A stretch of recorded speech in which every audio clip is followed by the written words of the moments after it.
You've been taught that peace comes from control, from planning every step, from holding everything together. But if that were true, why do you still feel tense even when things go your way? Why does your mind keep racing at night, replaying conversations, worrying about what might happen tomorrow? The truth is this: peace doesn't come from controlling life. It comes from releasing your grip on it. Buddhist teachings have whispered this truth for over 2,000 years, taught by the Buddha and carried through generations of monks, wanderers, and ordinary people who learned how to stop fighting reality. They discovered that suffering doesn't come from what happens. It comes from resisting what happens, from trying to manage outcomes, control emotions, and force life to obey our expectations. Tonight, as you listen, you don't need to fix anything. You don't need answers. You don't need to become someone else. You only need to let go. With each breath, your body can soften, your thoughts can slow, the pressure to control can gently dissolve. Like leaves floating down a river, you don't have to push them away, and you don't have to chase them. You can simply watch them pass. This is not about giving up. It's about resting. It's about trusting the flow of cause and condition and finding peace exactly where you are. As these teachings unfold, your nervous system will calm, your mind will loosen its grip, and the weight you've been carrying will begin to fade. And when you wake up, the world will feel lighter, not because life changed, but because you did. This is not just something to fall asleep to. This is a letting go that happens quietly, naturally, without effort. Are you ready? Let's begin. There is a quiet tension many people carry without realizing it. A feeling that sounds like fairness but feels like disappointment. A thought that whispers, "I did everything right, so why did this still happen?" This is where the next teaching begins, not as an idea to analyze, but as something already living inside your chest, waiting to be seen clearly so it can finally loosen its grip. As you settle into this moment, notice how the mind naturally wants order. It wants rules that guarantee safety. It wants effort to equal reward. It wants goodness to be repaid with goodness.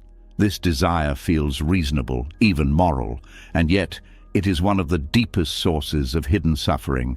From a very young age, we are trained to believe in a kind of moral control. Behave well and good things will come. Work hard and life will reward you. Be patient, kind, loyal, disciplined, and the world will meet you with fairness. This belief becomes so deeply embedded that it feels like truth itself. It shapes how we love, how we work, how we endure pain. It becomes the silent contract we believe we have signed with life. Buddhism looks at this belief gently, not to mock it, but to expose its cost. Because when life does not follow the rules we were promised, something painful begins to form beneath the surface. Not loud anger, not obvious bitterness, but a quiet resentment, a subtle tightening, a sense that life has cheated us, that something is wrong with the world, or worse, with us. This resentment often hides behind good behavior. People keep showing up, they keep trying, they keep doing what they believe is right.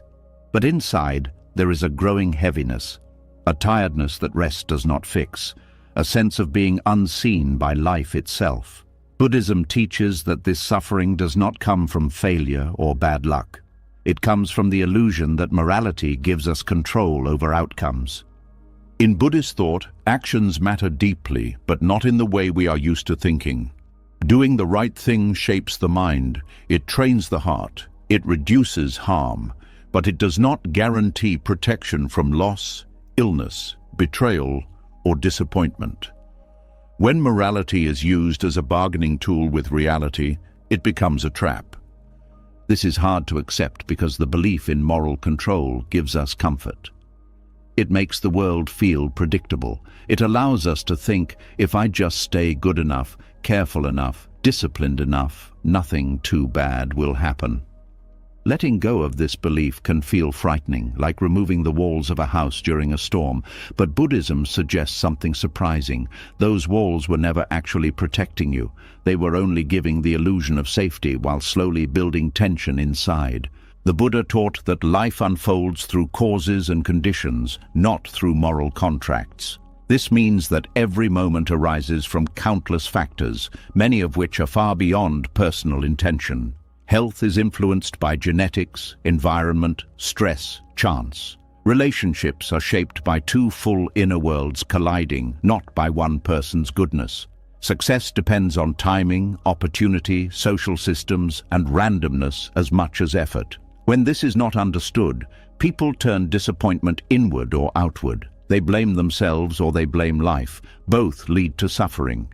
Quiet resentment often sounds like this: I was patient, but I was ignored. I was loyal, but I was abandoned. I followed the rules, but I still lost. Over time, this creates a sense of emotional debt, a feeling that life owes you something. And when that payment does not arrive, bitterness begins to grow, even if you never speak it aloud. Buddhism does not tell you to stop being ethical. It tells you to stop using ethics as armor against reality. When morality is practiced to control outcomes, it becomes fear-based. When morality is practiced without attachment to results, it becomes freeing. The difference is subtle, but life-changing. There is a kind of exhaustion that comes from trying to be good in order to be safe. It shows up as over-responsibility, as self-blame when things go wrong, as confusion when suffering appears despite your best efforts. Buddhism invites you to see that suffering is not proof of failure. It is part of existence itself. This teaching dismantles the belief that life is a courtroom where fairness is guaranteed. Instead, life is seen as a living process, complex and unpredictable. When this is deeply understood, resentment begins to soften, not because pain disappears, but because the feeling of being personally targeted by life fades away. Another layer of moral control hides in the idea of deserving. People silently measure their pain against their behavior. I didn't deserve this. They didn't deserve that. While understandable, this mindset keeps the mind locked in resistance. Buddhism teaches that suffering is not a punishment and happiness is not a reward.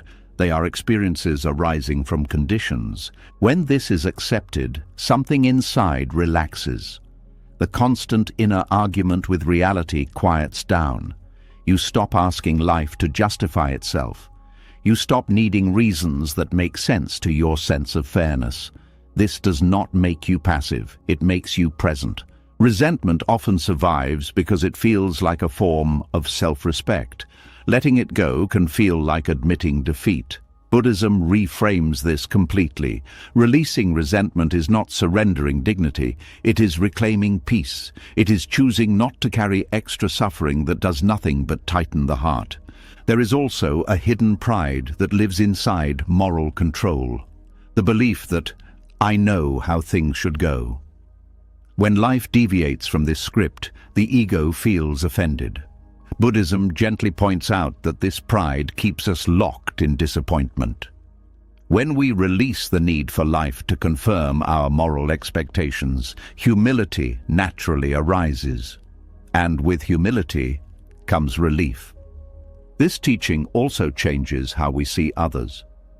When moral control dissolves, judgment softens. You begin to see that people's outcomes are not simple reflections of their worth. Someone struggling is not failing.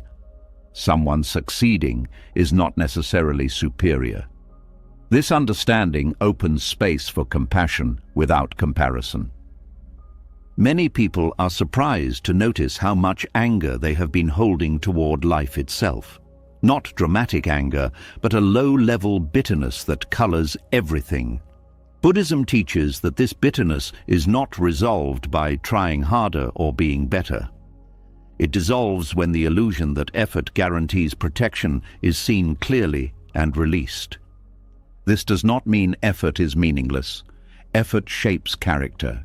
It influences conditions. It matters deeply. But it is no longer burdened with the impossible job of controlling everything. When effort is freed from expectation, it becomes lighter. You act because it is aligned, not because you are trying to secure a future. There is a quiet grief that can surface when moral control falls away. The grief of realizing that the world is not obligated to be fair. Buddhism does not rush past this grief, it allows it. Because on the other side of it is a deeper peace. A peace that does not depend on guarantees. This peace feels different from happiness built on success or approval. It is steadier. It does not collapse when plans fail. It does not turn bitter when effort is not rewarded. It comes from being in harmony with how life actually works, not how we wish it worked. When you stop believing that doing everything right will save you from pain, you stop being shocked by pain. It still hurts, but it does not feel like a betrayal. This shift alone removes a huge amount of suffering. Over time, resentment toward life fades. Not because life becomes kinder, but because the fight against reality ends. You stop carrying the extra weight of, "This shouldn't have happened." What remains is the simple experience of what is, without the added story of injustice. This teaching invites a different kind of strength. Not the strength of control, but the strength of flexibility. The ability to stay open even when outcomes disappoint. The ability to remain ethical without needing applause from the universe. As this understanding settles, something subtle changes in how you move through the world. You still care. You still act with integrity. But you no longer demand guarantees. You no longer measure your worth by results. You no longer negotiate with life. There is a quiet dignity in this way of being. A calm that does not come from winning, but from no longer fighting what cannot be controlled. A softness that is not weakness, but wisdom. And as the mind begins to rest in this truth, you may notice something unexpected.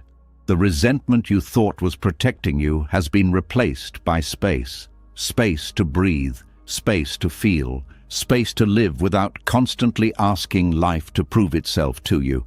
This is not a conclusion. It is a loosening, a gentle opening that allows the next teaching to arise naturally, without force, without expectation, just as life itself does.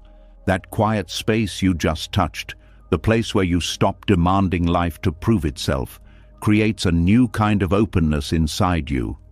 And when you become more open, something else becomes easier to notice.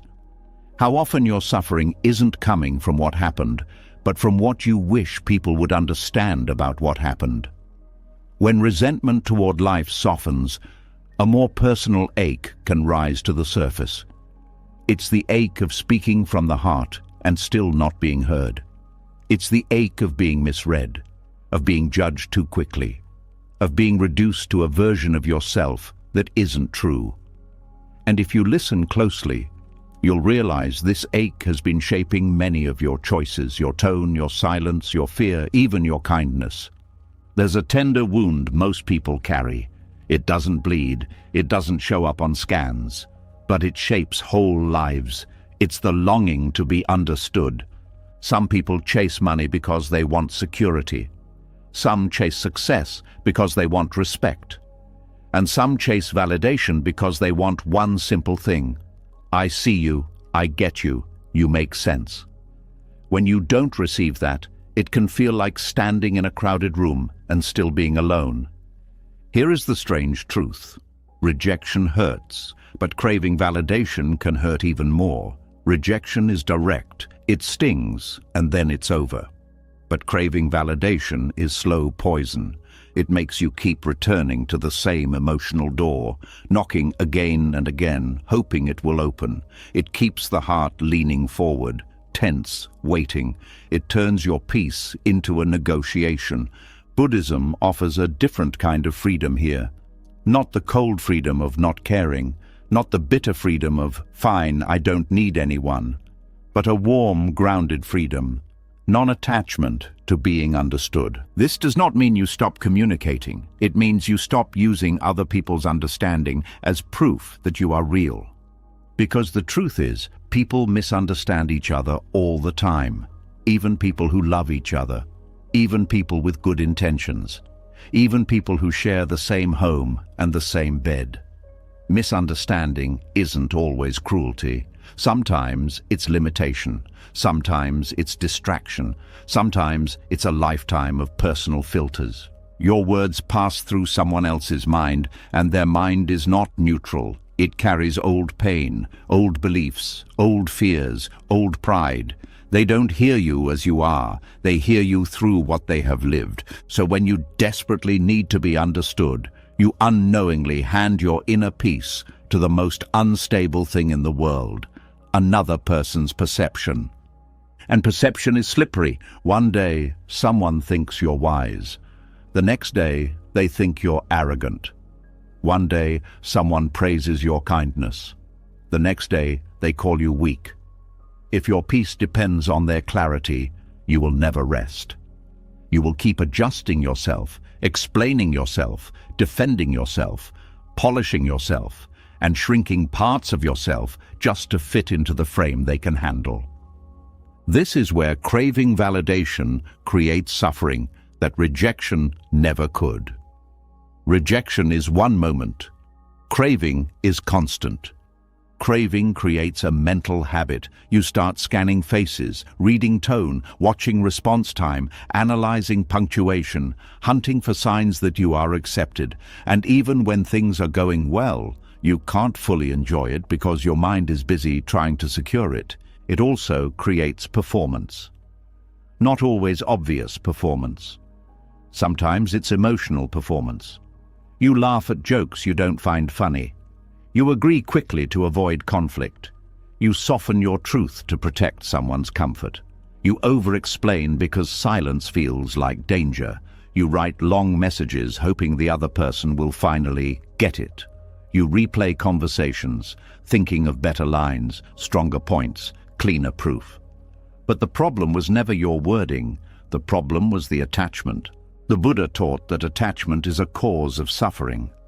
Most people think of attachment as clinging to money, pleasure, relationships. But clinging to being understood is one of the most exhausting attachments because it hides under the mask of being reasonable. It sounds reasonable to want understanding. It sounds healthy. And yes, understanding is beautiful. But the craving for it is different. Craving says, if you don't understand me, I can't be at peace. Craving says, your opinion decides my safety. Craving says, I cannot rest until you agree with my story. This craving makes you vulnerable to manipulation too. Because once someone learns you need validation, they can control you by giving it and taking it away. A little approval, and you feel high. A little distance, and you feel panicked. You become emotionally trained, like a pet waiting for treats. Not because you are weak, but because the mind is hungry, and hunger has no dignity. Buddhism does not shame this hunger. It simply asks you to look at it clearly, to see the cost, to see how many nights you have lost because you wanted someone to finally understand what you meant, why you did what you did, why you were hurt, why you reacted, why you needed what you needed. Sometimes you don't even want them to change. You just want them to know. And when they don't know, it feels like your pain is invisible. That's why the craving is so intense, because it touches something primal, the fear of not mattering. This is where Buddhist practice becomes deeply practical. It teaches you how to stop making your worth dependent on being seen correctly. One of the first steps is learning the difference between expression and attachment. You can express yourself with clarity, honesty, and respect. But after you express, you let go. You don't keep pulling the other person toward your meaning like dragging a heavy suitcase. You say what is true, and you allow them to have their response. This is not easy, because the ego wants control. It wants to manage the story. It wants to protect the identity. It wants to be the good person, the misunderstood person, the reasonable person, the victim, the hero. The ego wants a clean narrative, and it wants other people to confirm it. But Buddhism teaches that identity itself is unstable. The self you defend so hard is not as solid as it feels. It is made of thoughts, memories, habits, reactions, changing all the time. So when someone misunderstands you, what exactly are they misunderstanding? A moving river. They see one moment of you, and think it is the whole you. That is what humans do. They reduce complexity to something manageable. It's not always malicious, it's just the mind trying to simplify reality. When you understand this, you can start releasing the demand that others hold your full complexity with perfect accuracy. Most people cannot. Even you cannot fully understand yourself all the time, so why require it from others? Another key Buddhist insight is this: craving to be understood is often craving to be safe. Many people learned early that misunderstanding leads to punishment, rejection, abandonment, shame. So they became experts at explaining, at pleasing, at proving, at correcting misinterpretations quickly. Their nervous system treats misunderstanding like a threat. That's why a simple comment can hurt so much. That's why someone's wrong assumption can feel unbearable. It's not just about the present moment, it's old fear waking up. Buddhist practice invites you to soothe that fear without chasing external reassurance. You learn to sit with it. You learn to feel the heat in the chest, the tight throat, the urgent need to defend. And instead of acting from it, you breathe with it. You let it rise and fall like a wave. This is where silence becomes powerful, not the silence of avoidance, not the silence of suppression, but the silence of someone who has stopped begging the world to confirm them. Buddhist silence is not weakness, it is freedom. When you are misunderstood, the mind often wants to rush into correction. It wants to produce evidence. It wants to argue, clarify, justify, explain. Sometimes this is useful, especially in practical matters, but often it becomes a trap. The more you explain, the more the other person resists. The more you push, the more they dig in. And your peace becomes dependent on winning a mental courtroom where the judge is already biased. Buddhist silence chooses a different path. It asks, do I need to be understood right now to be okay? If the answer is no, you let it pass. You don't feed it. You don't turn it into a war. You don't poison your night with it. This is incredibly hard for people who have always tried to be good and clear and fair, because they believe that if they just find the perfect words, the misunderstanding will dissolve. But many misunderstandings are not about words. They are about the other person's readiness, their emotional maturity, their insecurity, their need to be right, their fear of facing what you're saying. Some people can't understand you because understanding you would require them to admit something painful about themselves. So they twist your meaning, they label you, they dismiss you, they pretend not to get it. Not because you are unclear, but because clarity threatens their comfort. When you crave validation, you keep trying to crack their wall. When you practice non-attachment, you recognize the wall and you stop bleeding on it. A deep part of you may resist this teaching. It may say, but it's not fair to be misunderstood. And that's true. It's not fair. But fairness is not the question here. Peace is the question. Buddhism is not asking you to approve of misunderstanding. It's asking you to stop making it your prison. There is also a subtle form of ego in the need to be understood. It's the belief that your inner world should be grasped by others, that your truth should be recognized, that your motives should be seen. This desire is human, but Buddhism asks you to notice the attachment hidden inside it. You can still want connection. You can still value deep communication, but you release the belief that you must have it to be whole. This shift changes how you speak. Instead of speaking to be validated, you speak to be honest. Instead of speaking to control how others see you, you speak because truth is clean. You stop trying to manage your image and start living your values. And here is the surprising effect. When you stop needing to be understood, you often become easier to understand, because you stop pushing. You stop overloading your words with desperation.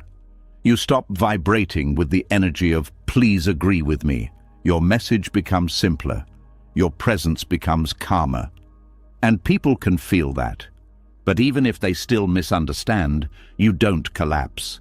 Non-attachment to being understood also protects your relationships. Because the craving for validation can turn love into a courtroom. You start collecting evidence. You start arguing not just about what happened, but about what it meant. You start demanding that your partner, friend, parent, or child confirm your intentions. You start needing them to see you as good.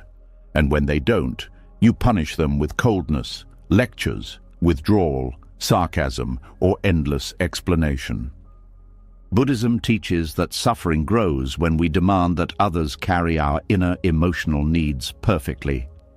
People can support you, yes, but they cannot be the foundation of your inner stability.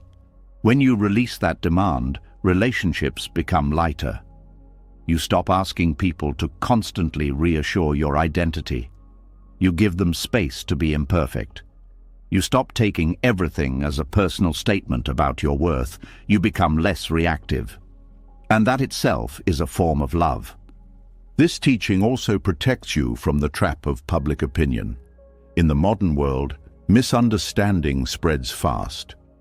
People see a small piece of you and think they know the whole story. They judge quickly, they label quickly, they don't ask questions. If you are attached to being understood, this world will eat your peace alive.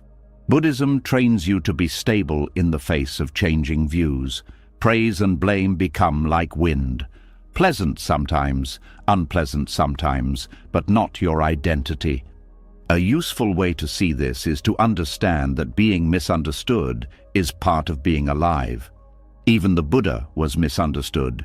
Even great teachers, kind people, sincere people are misunderstood. Not because they failed, but because minds differ. So the goal is not to eliminate misunderstanding. The goal is to stop suffering because of it. How do you do this without becoming emotionally closed? By practicing inner confirmation. Inner confirmation means you don't outsource your self-worth. You reflect on your actions. You ask yourself, was I honest? Was I kind? Was I clear enough? Did I act from fear or from wisdom? You take responsibility where needed. You correct what needs correcting. And then you release the rest. This is important. Non-attachment does not mean denial of mistakes. If you harmed someone, you make amends. If you were unclear, you clarify. If you were reactive, you learn. But after sincere effort, you stop begging the universe for approval through other people's reactions. You also learn to tolerate discomfort. Misunderstanding creates discomfort in the body. The mind screams, "Fix it." Buddhism teaches you to stay with that discomfort without obeying it. This is the same kind of strength you build in meditation. Thoughts come, urges come. You don't have to follow all of them. When you are misunderstood, you can practice a simple inner shift. This is painful, but I can carry it. Not by hardening, but by allowing it to be there without making it your mission to erase it. This becomes even more powerful when you realize that wanting to be understood often hides another desire. Wanting to control how you are remembered in that person's mind. You want to edit their story about you. You want to occupy a certain role in their narrative. Buddhism calls this clinging to views, clinging to how things should be seen. But you cannot control someone else's mind. You can influence it sometimes, but you cannot own it. Their mind is their karma, their conditioning, their responsibility. When you release control over that, you reclaim energy. You stop wasting hours trying to correct someone who is committed to misunderstanding. You stop draining yourself in conversations that go in circles. You learn when to speak and when to let silence protect your peace. And silence, used wisely, is not abandonment. It is self-respect. There is also a deeper layer. Sometimes you want to be understood because you want your pain to be witnessed. You want someone to acknowledge what you went through. This is a real need. Buddhism does not deny it, but it shows a path where you can witness your own pain too. You can say inwardly, "This hurt me." You can honor your own experience without waiting for someone else to validate it. You can hold yourself with compassion. You can let your own awareness be the space where your pain is allowed to exist.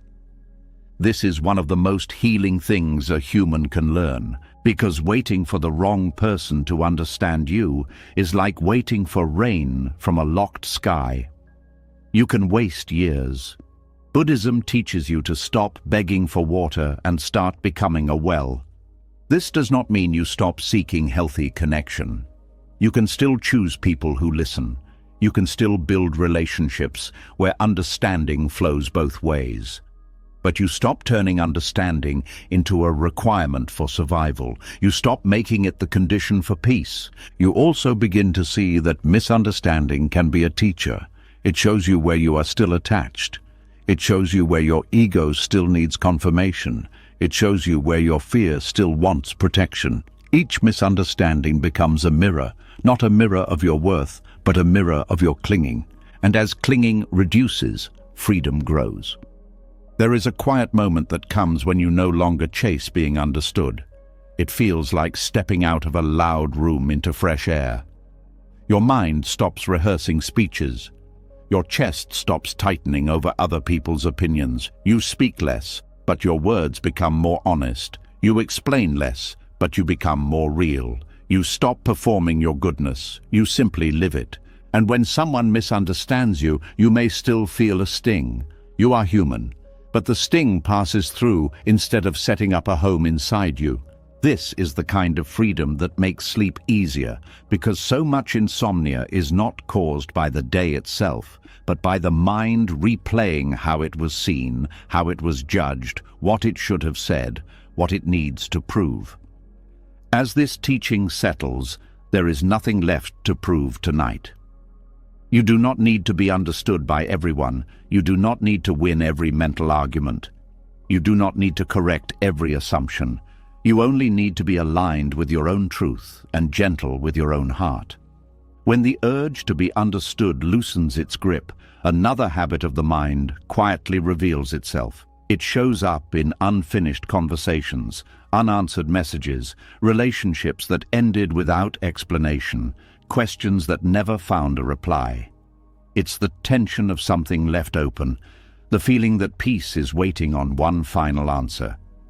Many people don't notice how much energy they spend carrying these open loops, but the body remembers. The mind circles them at night. The heart tightens around what was never resolved. There is a deep emotional pull toward closure. It feels like a natural need, almost like hunger. The mind believes that if it could just know why something happened, or what someone really meant, or how things would have turned out, then everything inside would finally settle. But Buddhism offers a perspective that goes against this instinct. It teaches that the craving for closure often creates more suffering than the lack of answers itself. From early on, we are taught to finish things. Stories have endings. Problems have solutions. Effort leads to resolution. This conditioning trains the mind to see open endings as threats. Something unfinished feels wrong, unsafe, incomplete. The nervous system treats uncertainty like danger, even when no real harm is present, so the mind keeps searching, replaying, analyzing, hoping to close the loop. But many of life's most impactful experiences do not end neatly. People leave without explanation, love fades without a clear reason, opportunities disappear without warning, loss arrives without permission. And no amount of thinking can rewind these moments or rewrite them into something more satisfying. When peace is tied to answers, peace becomes rare. Buddhism does not deny the discomfort of unresolved endings. It simply points out that insisting on resolution is a form of resistance. The mind is saying, this should make sense, when life is not obligated to explain itself. That resistance keeps the wound open long after the event has passed. The desire for closure is often disguised as wisdom. It sounds thoughtful, it sounds mature. But underneath, it is frequently a demand for control. The mind wants to finalize the story so it can feel safe again. It wants certainty so it can rest. Yet, certainty is one of the rarest things in existence. When you look closely, closure is not something the world gives you. It is something the mind constructs. Even when answers are provided, the mind often finds new questions. Even when explanations are offered, doubt remains. The relief from closure is usually temporary because the real issue was never the missing information. It was the discomfort of not knowing. Buddhism teaches that peace does not come from resolving every question. It comes from learning how to live without answers. This is not resignation, it is maturity. It is the ability to stay present without demanding that reality tidy itself for your comfort. Many people believe that if they understood the past better, they could finally move on. But the past cannot be fully understood because it was shaped by countless conditions, many of which are invisible. Even the people involved often don't fully understand their own actions. Expecting a complete explanation is like expecting a map of a city that is still being built. The craving for closure also keeps the self locked in the past. The mind keeps returning to the same scene, hoping that this time it will feel different. But each return reinforces the habit. The memory becomes stronger, not weaker. Buddhism teaches that attention feeds experience. What you repeatedly revisit gains power, regardless of whether it brings relief. Unresolved endings often hurt because they leave identity questions behind. What did that mean about me? Was I not enough? Did I do something wrong? The mind tries to use closure to protect the self-image. It wants a clear verdict. But life does not operate like a courtroom. There is no final ruling that will make everything feel justified. When closure is not available, people often blame themselves. They fill the silence with self-criticism. Buddhism gently redirects this habit. It teaches that not everything is personal. Many events happen because of timing, circumstance, fear, confusion, or forces beyond individual intention. Carrying unanswered questions as self-blame only deepens suffering. There is also a subtle hope hidden inside the search for closure. The hope that an answer might undo the pain. That knowing would somehow reverse what was felt. But knowledge cannot change what has already passed through the body. The pain happened, the loss happened, the disappointment happened. No explanation can erase that. This does not mean understanding has no value. Understanding can bring insight. It can inform future choices. But when understanding becomes a condition for peace, it becomes a prison. Buddhism encourages a different relationship with not knowing, one that does not rush to fill the space. The Buddha spoke often about impermanence, but impermanence is not only about things ending, it is also about things never fully completing. Life is a series of movements, not closed shapes. When the mind insists on finished forms, it fights the nature of experience. Learning to rest with unresolved endings takes practice. The first step is noticing the urge. The mind reaches for answers automatically. It tries to solve emotional discomfort like a puzzle. When you notice this, you can pause.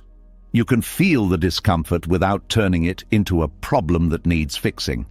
This discomfort often lives in the body. A heaviness in the chest, a tightness in the throat, a restlessness that won't settle. Buddhism teaches that you don't need to explain these sensations to let them pass. You only need to allow them. Sensations rise and fall when they are not fed by thought. Another layer of closure craving comes from the belief that unresolved endings block happiness. People tell themselves, "I can't move forward until this is resolved." But this belief keeps life on hold. Buddhism invites you to see that life continues whether you are ready or not. Waiting for perfect emotional resolution delays living. Unanswered questions can coexist with peace. This is one of the most radical teachings. Peace is not a state where everything makes sense. It is a state where the need for sense-making relaxes, where the mind stops demanding coherence and allows mystery. Many spiritual traditions try to explain suffering. Buddhism does something different. It teaches how to be with suffering without explanation. It does not promise meaning for every loss. It offers freedom from the need for meaning. This approach feels uncomfortable at first, especially for minds trained to analyze. But over time, it becomes deeply relieving. You stop exhausting yourself with endless inner dialogue. You stop waiting for someone else to give you permission to move on. You stop reopening wounds just to check if they still hurt. Letting go of closure does not mean forgetting. It means remembering without reopening. The memory remains, but the emotional charge softens. The story loses its sharp edges. This happens naturally when the mind stops poking at it. There is also humility in this practice. Admitting that you may never fully understand something is not weakness. It is honesty. Buddhism sees wisdom not as having answers, but as knowing the limits of knowing. Some people fear that without closure, they will repeat the same mistakes. But learning does not require full understanding. Experience teaches on its own. The body remembers what hurts. Awareness grows without explanations. There is a quiet strength that develops when you stop chasing endings. You become less dependent on other people's words, less dependent on final conversations, less dependent on one last explanation. You stop tying your peace to events that already happened. This strength does not harden you. It softens you. Because when you stop fighting the past, energy returns to the present. You notice small moments again, you breathe more deeply, you sleep more easily. Buddhism teaches that closure is often a mental story added after the fact. Life happens first, meaning comes later, if at all. Trying to force meaning creates tension. Allowing meaning to arise naturally creates space. Over time, the mind learns that it can survive uncertainty, that unanswered questions are not fatal, that not knowing is not the same as being lost. This realization changes how you meet future experiences. You become less panicked when things are unclear, less desperate for resolution. There is also compassion in letting go of closure. Compassion for yourself, who did the best you could with the awareness you had. Compassion for others, who acted from their own confusion. Holding this compassion does not require answers, it only requires presence. Unresolved endings often feel heavy because they are carried alone. Buddhism teaches that awareness itself can hold them. You do not need to solve them to release them. You only need to stop gripping them. As this practice deepens, the mind becomes quieter, not empty, but less demanding. Thoughts still arise, but they no longer insist on conclusions. There is room for ambiguity, room for silence, room for life to remain unfinished. Peace begins to feel less like an achievement and more like a resting place, not because everything is resolved, but because nothing needs to be. When the mind learns to rest without answers, another subtle tension begins to surface. It does not come from the past anymore, and it does not come from other people. It comes from the future, from an image you carry quietly, an image of who you are supposed to become. This image follows you through your days, shaping your effort, your disappointment, and even your sense of worth. And the closer you look at it, the clearer it becomes that this image has been asking more from you than it has ever given back. There is a quiet pressure many people live under. It doesn't shout. It doesn't demand loudly. It simply whispers, not yet calm enough, not yet healed enough, not yet wise enough, not yet successful enough, not yet the version of yourself that deserves rest. This pressure is created by the fantasy of a future self, a version of you that exists only in thought, but somehow holds authority over your present life. This future self is always better, more disciplined, more peaceful, more confident, less reactive, less flawed. And while it may feel motivating at first, over time it becomes a source of deep dissatisfaction. Because no matter how much you grow, the fantasy moves ahead. The finish line keeps shifting. Liberation is always postponed. Buddhism teaches that this clinging to a future identity is a form of suffering that often goes unnoticed. It feels like ambition. It feels like self-improvement. It feels responsible, but underneath, it is a refusal to be with what is here now, a subtle rejection of the present self. The mind tells itself, once I become that person, then I can relax. But that day never arrives, because the habit of becoming replaces the ability to be. The present moment is treated as a problem to fix rather than a place to live. This fantasy of a future self is built from comparison. You compare yourself to others, to ideals, to spiritual images, to past versions of yourself, to imagined outcomes, and each comparison creates distance from who you are now. Buddhism points out that this distance is where suffering grows. There is nothing wrong with growth. Buddhism does not teach stagnation, but it draws a clear line between growth and self-rejection.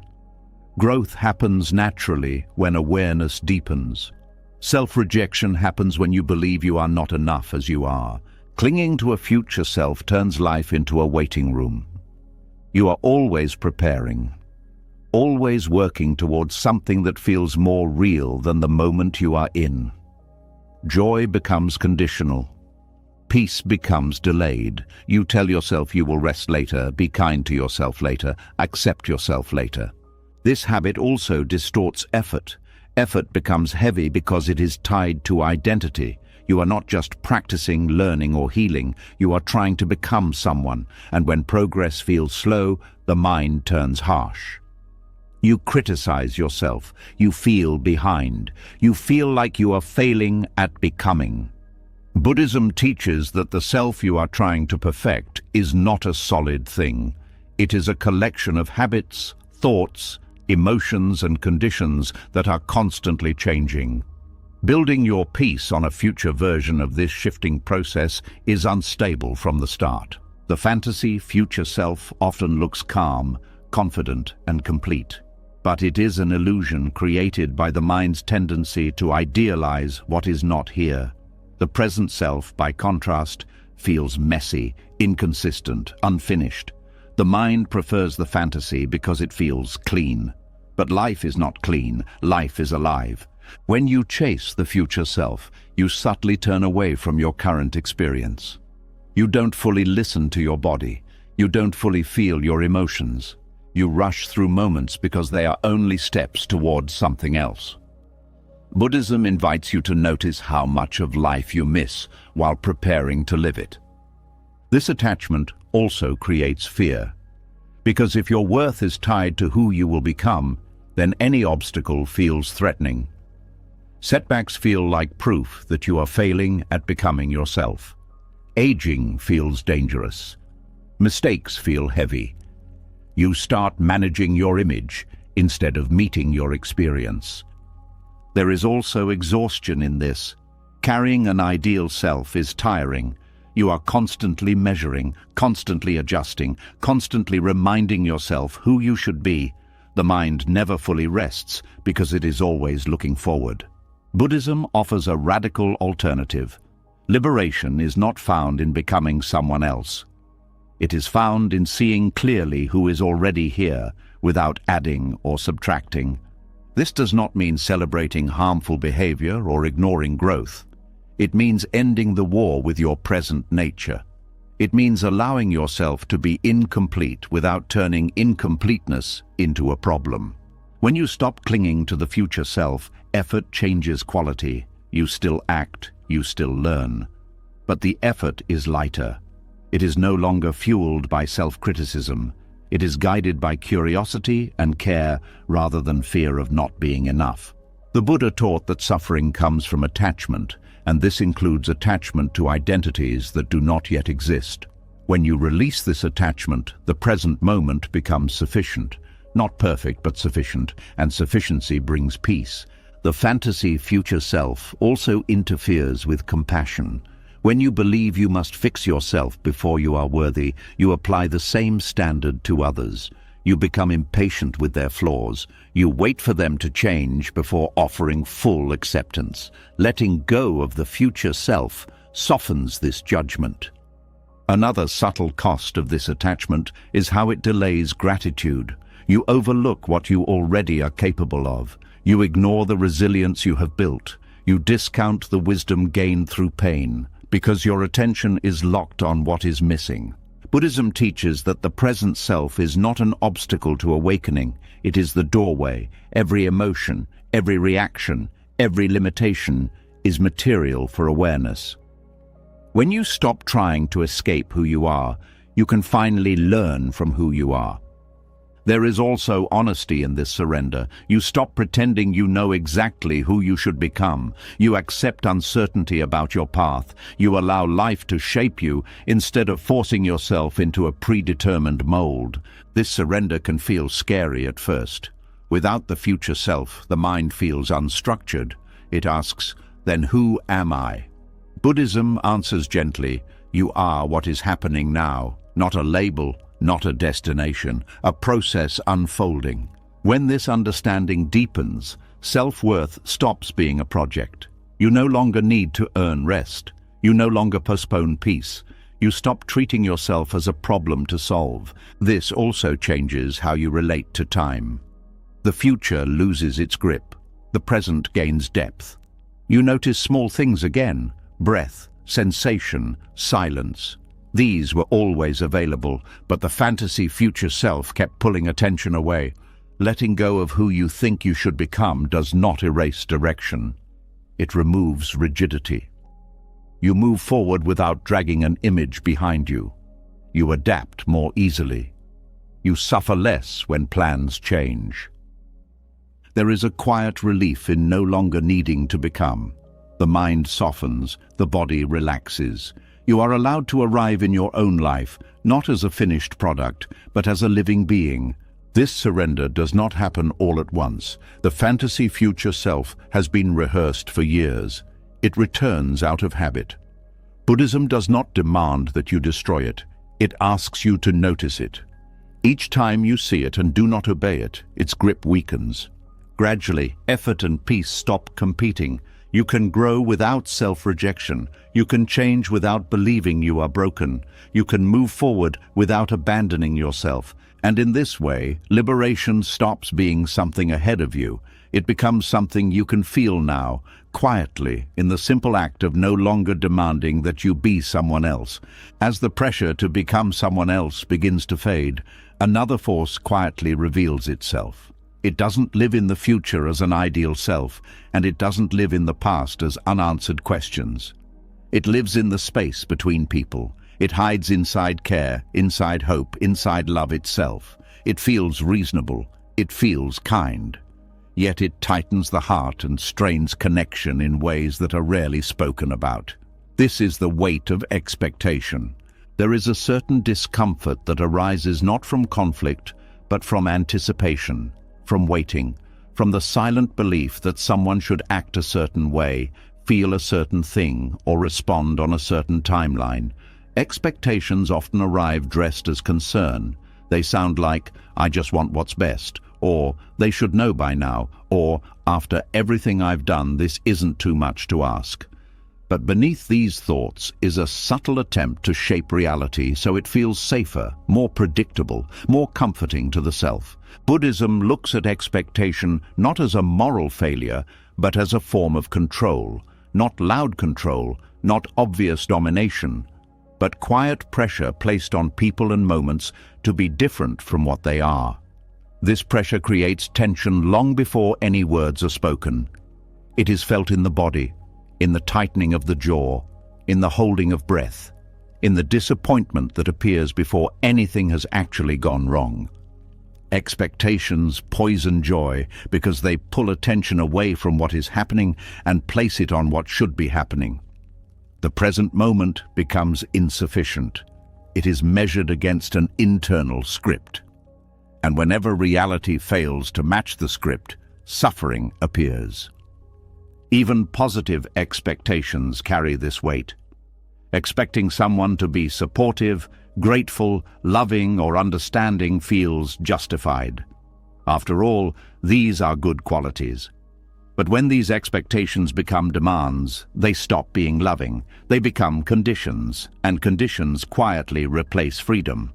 When you expect someone to behave a certain way, you are no longer meeting them as they are. You are meeting your idea of who they should be. This creates distance even in closeness. Conversations become loaded. Small interactions carry unspoken tests. You begin watching not to connect but to confirm. This is the hidden violence of expectation. It does not leave bruises, it leaves tension. It creates an atmosphere where people feel evaluated rather than welcomed, where love feels conditional even when no one intends it to be. Buddhism teaches that all expectations are rooted in craving. Craving for comfort, craving for reassurance, craving for control over uncertainty. And while craving often feels protective, it actually increases vulnerability. Because the more you expect, the more you are exposed to disappointment. Disappointment is not caused by what others do. It is caused by the gap between expectation and reality. Remove the expectation, and the disappointment has nothing to land on. This does not mean you stop caring or hoping. Hope can be gentle. Expectation is rigid. Hope allows room for variation. Expectation does not. Hope says, I would like this. Expectation says, this must happen for me to be okay. In relationships, expectations often go unspoken. This makes them even more powerful. The other person may not know what is being asked of them, but they feel the pressure anyway. They sense disapproval. They feel they are falling short, even without knowing why. Over time, this erodes intimacy.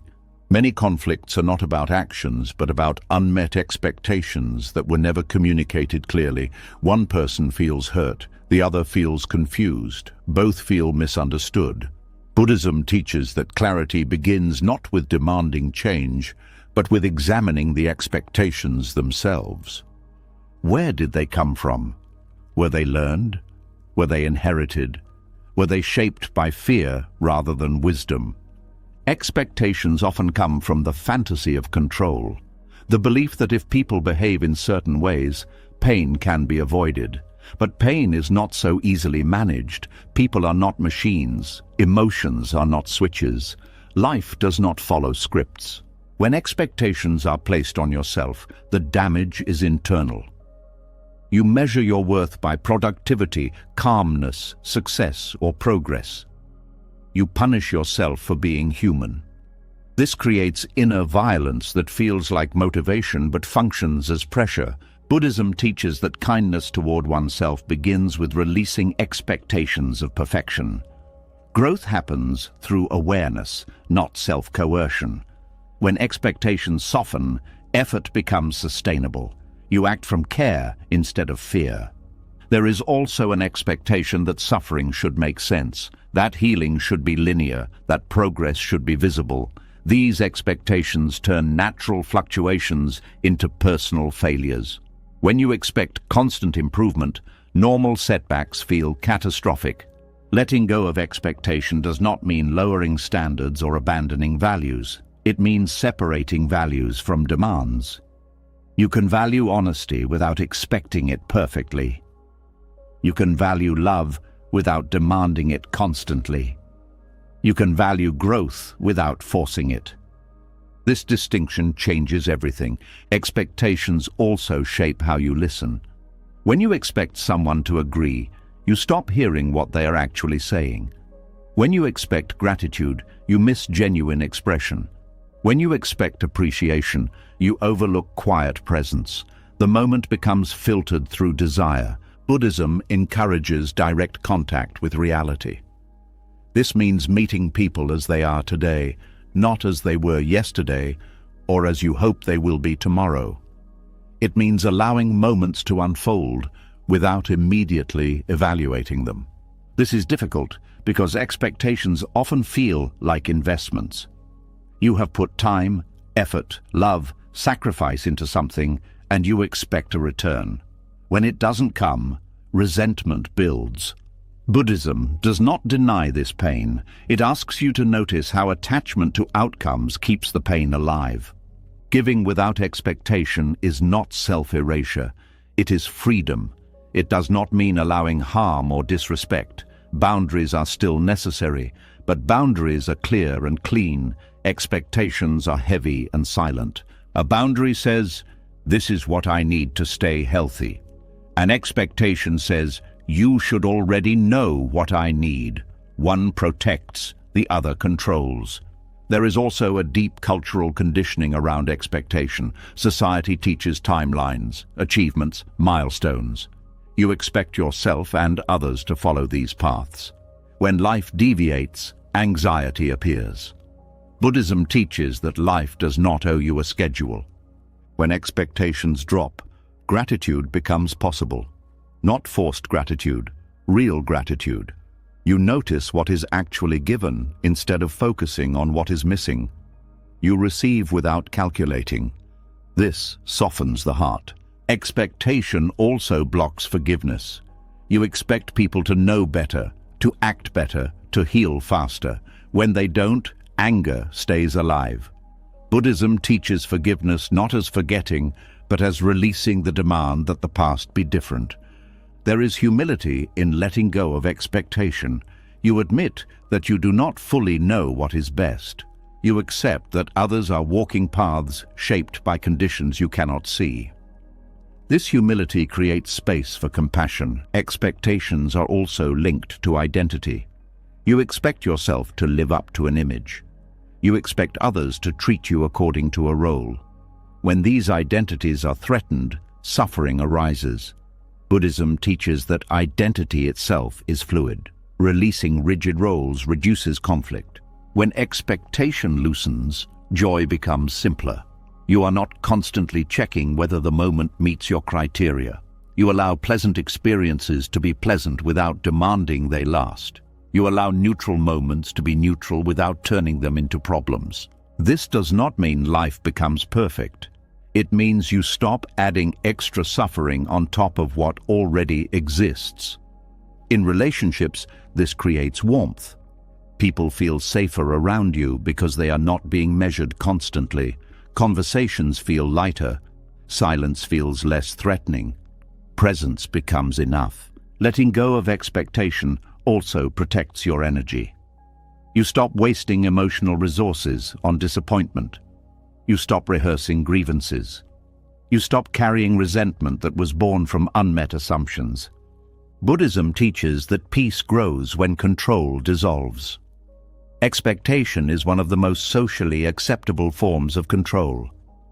It hides behind good intentions, but its impact is felt deeply. When you see this clearly, expectations begin to soften on their own. Not because you force them away, but because you understand their cost. You see how they tighten the body, how they strain the heart, how they quietly poison joy. And in that understanding, something gentler takes their place. Acceptance, not passive acceptance, but honest presence. The willingness to meet life as it is, without demanding that it perform. This presence is not dramatic, it is quiet. It feels like space in the chest, like breath moving freely, like relationships that breathe instead of strain. There is no need to end this insight or turn it into a rule. It simply settles, and as it settles, the grip of expectation loosens, allowing connection, effort, and joy to arise without violence, without pressure, without control. As expectations soften and the pressure placed on people and moments begins to ease, attention naturally turns inward. Something subtle comes into view. Even when expectations are released, even when the future self loosens its hold, there is still a deep fatigue many people carry. A tiredness that doesn't come from laziness, but from trying, from striving, from putting in effort again and again, and secretly believing that this effort is something you own, something that defines you, something you must carry on your back. There is a quiet emotional weight tied to effort. A belief that says, "I tried so hard," and hidden inside it, another voice that asks, "Why wasn't it enough?" This is where suffering becomes personal, not because effort failed, but because effort was claimed as identity. Buddhism approaches effort in a way that feels unfamiliar to many modern minds. It does not deny effort. It does not discourage discipline, care, or persistence, but it gently removes ownership from effort. It teaches that effort happens, but it does not belong to a solid me. And this single shift has the power to dissolve burnout and self-blame at their roots. Most people are taught that effort equals worth. The harder you try, the better you are. If you succeed, it's because you earned it. If you fail, it's because you didn't try hard enough. This logic feels fair, but it places an enormous burden on the self. Every outcome becomes a personal verdict. When effort is owned, exhaustion becomes moral. Rest feels undeserved. Stopping feels like weakness. And when things don't work out, the mind turns against itself. I should have done more. I should have known better. I failed. Buddhism dismantles this entire framework by questioning the idea of ownership itself. It asks a simple but unsettling question: where did your effort come from?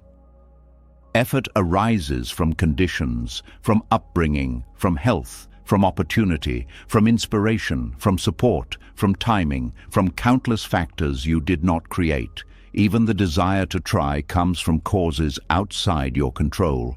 Seeing this clearly loosens the grip of pride and shame at the same time. This does not mean effort is meaningless. It means effort is impersonal. When you believe effort belongs to you, success inflates the ego and failure crushes it. When you see effort as a natural response to conditions, success becomes gratitude and failure becomes learning. The emotional extremes soften. Burnout often comes from carrying effort like a burden that must prove something. People push themselves not just to do, but to justify their existence. Effort becomes a defense against feeling unworthy. This is why rest feels uncomfortable. The mind whispers that stopping means losing value. Buddhism teaches that effort does not need to justify you. You are not a project that must be earned. Effort is simply an action arising in the present moment, shaped by intention and circumstance, not by identity. There is a deep relief in this. When effort is no longer yours, you stop gripping it so tightly. You still show up, you still care, but you stop demanding that effort protect you from failure or define your worth. Self-blame loses its foundation when ownership dissolves. Blame requires a solid self to attach to. When you see that actions arise from conditions, responsibility remains, but punishment fades. You correct what needs correcting without turning it into an attack on who you are. This is a crucial distinction. Buddhism does not remove responsibility. It removes cruelty. You can acknowledge mistakes without collapsing. You can adjust behavior without carrying shame. Effort becomes flexible instead of rigid. Another source of burnout is the belief that effort must always be visible, that progress must be measurable, that trying only counts if it produces results others can see. This creates constant pressure. Buddhism teaches that effort can be quiet, it can be internal, it can be unseen, and it still matters. Sometimes the most sincere effort produces no immediate outcome. Seeds take time, conditions shift. Expecting instant results turns effort into strain. When ownership is released, patience becomes possible. You allow effort to unfold without demanding proof. There is also a hidden comparison embedded in effort ownership. You measure your effort against others. They tried less and got more. I tried more and got less. This comparison breeds resentment. Buddhism reminds you that conditions are never equal. Comparing effort is comparing illusions. When effort is seen as part of a larger flow of cause and effect, comparison loses meaning.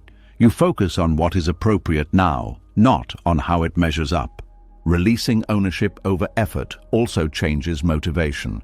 Motivation based on fear leads to exhaustion. Motivation based on care sustains itself. When you are no longer trying to prove something, energy returns. Action becomes lighter. This does not mean you stop pushing through difficulty when needed. It means you stop pushing against yourself. You recognize fatigue as information, not failure. You listen to the body instead of overriding it in the name of discipline. Buddhism teaches that effort must be balanced. Too little effort leads to stagnation. Too much leads to tension. Wise effort feels steady, not frantic. It adapts to conditions instead of forcing them. Ownership makes effort rigid. You feel you must keep going because you started, because stopping would mean admitting defeat. Buddhism invites you to respond to the present moment instead of clinging to past effort. There is also freedom from pride in this teaching. Pride ties identity to effort. I am someone who works hard.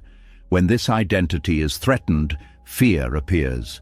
Releasing ownership allows you to work hard without needing recognition.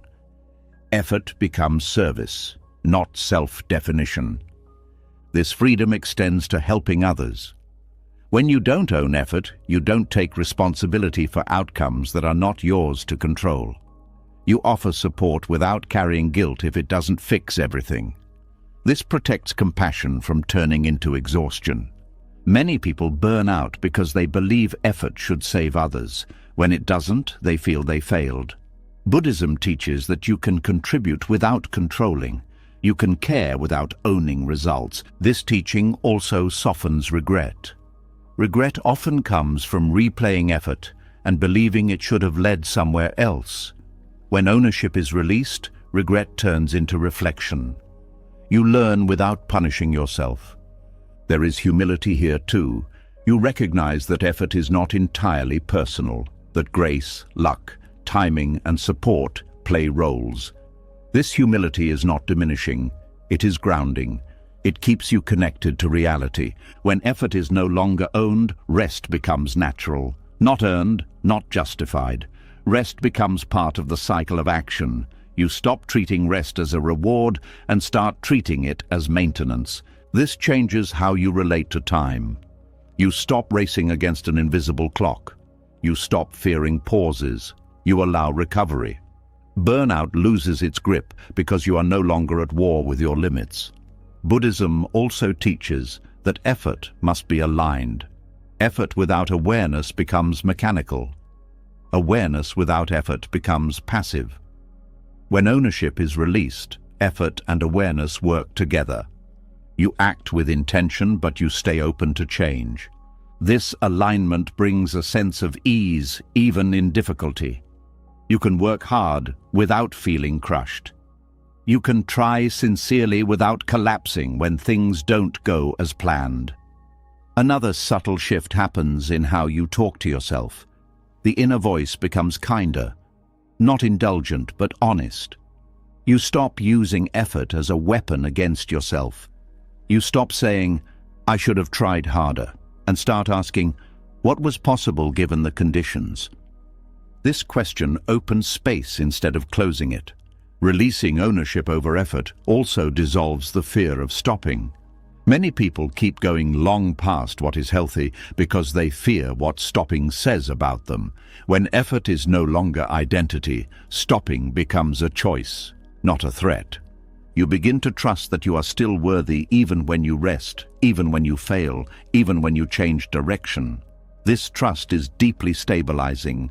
In Buddhism, freedom is not found in doing more. It is found in clinging less. When you stop clinging to effort as proof of self, you free yourself from an endless cycle of strain. Action continues, care continues, but the weight lifts. Effort becomes something that flows through you, not something you carry. And in that flow, burnout has no solid ground to stand on. Self-blame loses its voice. What remains is simple participation in life, moment by moment, without ownership, without punishment, without exhaustion. As effort becomes lighter and no longer feels like something you must carry or defend, attention naturally shifts to something closely connected. Even when you release ownership over what you do, there can still be a quiet tension tied to who you are believed to be. Not who you actually are in your private moments, but the role you occupy in other people's minds. This role can feel fixed, heavy, and surprisingly hard to step out of. And much suffering grows here, unnoticed, accepted as normal, even as it slowly limits how freely you can live. There is a subtle pressure that comes from being seen a certain way, a pressure to remain consistent with an image others have formed. You may not consciously agree with that image, but you feel responsible for it anyway. You act carefully, you speak cautiously, you avoid certain choices because they might confuse or disappoint the story someone else is telling about you. This is identity suffering. It does not come from pain itself. It comes from attachment to definition, from believing that who you are must make sense within other people's narratives.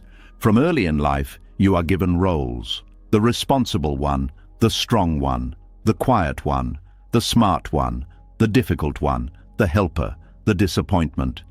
These labels often arrive before you understand yourself, and once they settle, they become reference points. Others relate to you through them. You begin to relate to yourself through them too. Buddhism teaches that the self is not a solid thing, but a process. Yet roles suggest solidity. They freeze you into a shape that others recognize. When you try to move beyond that shape, resistance appears.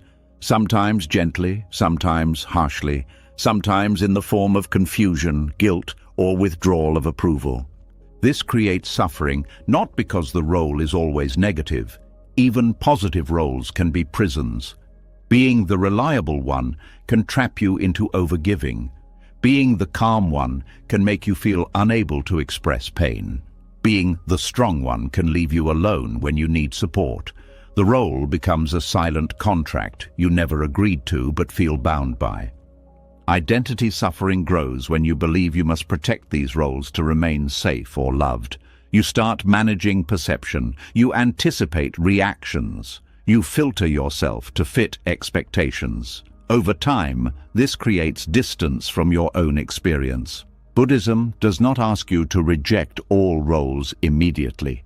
It asks you to see them clearly. To recognize that roles exist in other people's minds, not as truths, but as interpretations. Each person holds a version of you shaped by their needs, fears, and history. These versions often contradict each other. One person sees you as generous, another sees you as weak. One sees you as distant, another sees you as overwhelming. Trying to live up to all these versions is impossible, yet many people try. And in trying, they fracture themselves. This is where suffering deepens, not because others misunderstand you, but because you take responsibility for their understanding. The Buddhist exit from this prison begins with a simple recognition. You do not live inside other people's stories. Their stories live inside them. When you internalize someone else's narrative about you, you begin to act from it. You make choices to maintain it. You fear disrupting it. You become careful in ways that feel like self-protection, but slowly turn into self-erasure. Letting go of the role you play does not mean becoming reckless or indifferent. It means withdrawing the belief that you must perform an identity to deserve peace. There is fear here, because roles often come with belonging. When you loosen them, you may worry about losing connection. You may fear disappointing people. Buddhism does not deny this fear. It simply points out that connection built on performance is fragile. It depends on consistency, not authenticity. When identity is loosened, relationships may shift. Some people feel uncomfortable when you change, not because you are wrong, but because their story no longer fits. This discomfort is not your failure. It is the natural result of growth. Buddhism teaches that clinging to identity is a cause of suffering because identity is always incomplete. No role can capture the fullness of a living being. When you identify with a role, you shrink to fit it. When you release it, you return to being fluid. This fluidity can feel unfamiliar. Without a role, the mind asks, "Then who am I?" Buddhism does not rush to answer. It allows the question to remain open, because the moment you fix an answer, it becomes another role. Instead of defining yourself, you learn to experience yourself. Sensations, emotions, thoughts arise and pass. None of them need to be defended as who I am. This reduces the urge to control how you are seen. Another layer of identity suffering comes from moral roles. Being the good one, the reasonable one, the mature one. These roles often hide self-suppression. You swallow anger, you avoid conflict, you take responsibility for others' feelings. You stay silent when something hurts because speaking might damage the image. Buddhism teaches that peace does not require being perceived as good. It requires honesty with yourself. When goodness becomes performance, it stops being compassionate. It becomes control. Releasing the role allows truth to move. You speak when something matters. You rest when you are tired. You say no without rehearsing apologies. This may surprise others. It may disappoint them. But it brings you closer to yourself. There is also grief in this process. Grief for the time spent maintaining roles that never fully fit. Grief for the parts of yourself that were hidden to keep peace. Buddhism allows this grief. It does not rush you past it. Grief is part of letting go. Identity suffering also appears when you're attached to being seen a certain way in conflict. You want to be right. You want to be justified. You want others to recognize your intentions. When they don't, the pain intensifies. Buddhism teaches that the need to be seen correctly is another form of attachment. You can act with integrity without needing others to confirm it. When you release the role of being the justified one, conflict loses some of its power. You stop arguing to protect identity. You start responding to what is actually happening. This does not mean accepting false blame. It means separating self-worth from reputation. You correct what needs correcting, and you let go of the rest. There is freedom in this. You no longer feel watched all the time. You no longer feel the need to be consistent for the sake of image. You allow yourself to change your mind, to grow, to contradict past versions of yourself. Buddhism teaches that change is not betrayal, it is nature. Clinging to roles is clinging to something already dissolving. Another source of suffering is when others project their unmet needs onto you. You become the listener, the fixer, the emotional container. These roles can feel meaningful at first, but over time, they drain you. You may feel guilty stepping back because the role has become expected.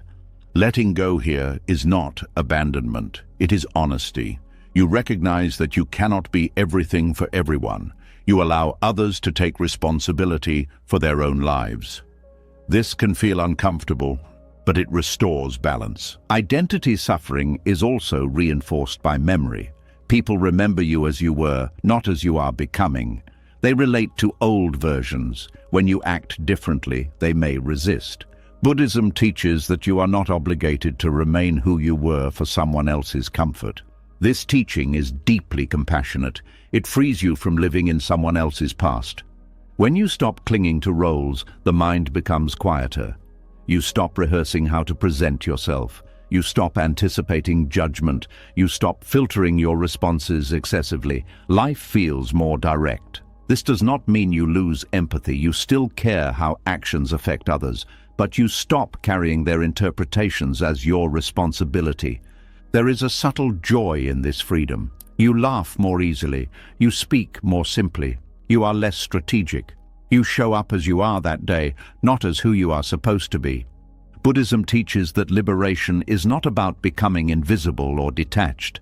It is about no longer being trapped by concepts, including concepts of self. When roles loosen, compassion deepens. You see others as trapped in their own stories. You stop taking their projections personally. You respond with clarity instead of defense. This clarity does not come from indifference, it comes from stability. You know who you are not by definition, but by presence. As this understanding settles, there is less fear of misunderstanding, less fear of disapproval, less fear of being miscast. You trust that you do not need to live inside anyone else's narrative to exist fully. There is nothing to prove, nothing to maintain, nothing to protect. What remains is movement, response, life unfolding without the weight of performance. And in that openness, identity suffering loosens its grip, leaving behind a quieter, more spacious way of being that does not depend on roles to feel real. As the grip of roles loosens and you no longer feel compelled to live inside other people's stories, another attachment becomes visible. It is quieter than ego, softer than ambition, and often praised rather than questioned. It lives in moments of achievement, recognition, and praise. It feels good, even healthy. Yet it binds the heart just as tightly as shame ever did. This is the attachment to credit. There is a subtle thrill when effort appears to pay off, when something works, when results arrive, when others acknowledge what you did. The body warms, the mind straightens its posture. A sense of "I did this" forms almost automatically. This feeling seems harmless, even deserved. But Buddhism asks you to look deeper, not to deny success, but to see what happens when success becomes personal. Most people are taught to release shame in failure, but very few are taught to release pride in success, and yet, both are two sides of the same attachment.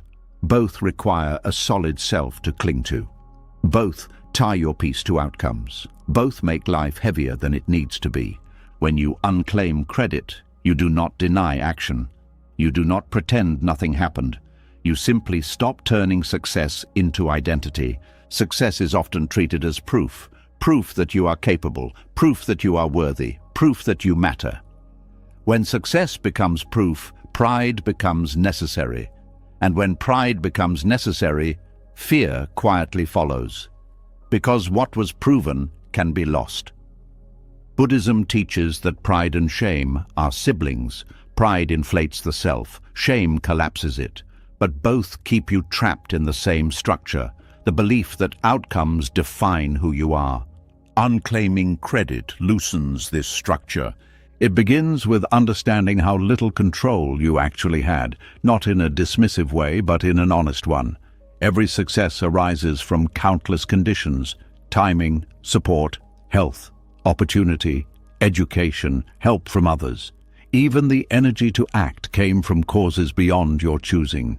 When you see this clearly, pride softens naturally. This does not diminish your effort. It places it in context. When you cling to credit, success becomes a burden. You feel pressure to repeat it, to maintain it, to protect the image it created. You begin managing expectations, including your own. The joy of success fades quickly, replaced by anxiety about losing it. Buddhism teaches that joy tied to ownership cannot last. The moment you say, "This is mine," fear enters, because what is owned can be taken away.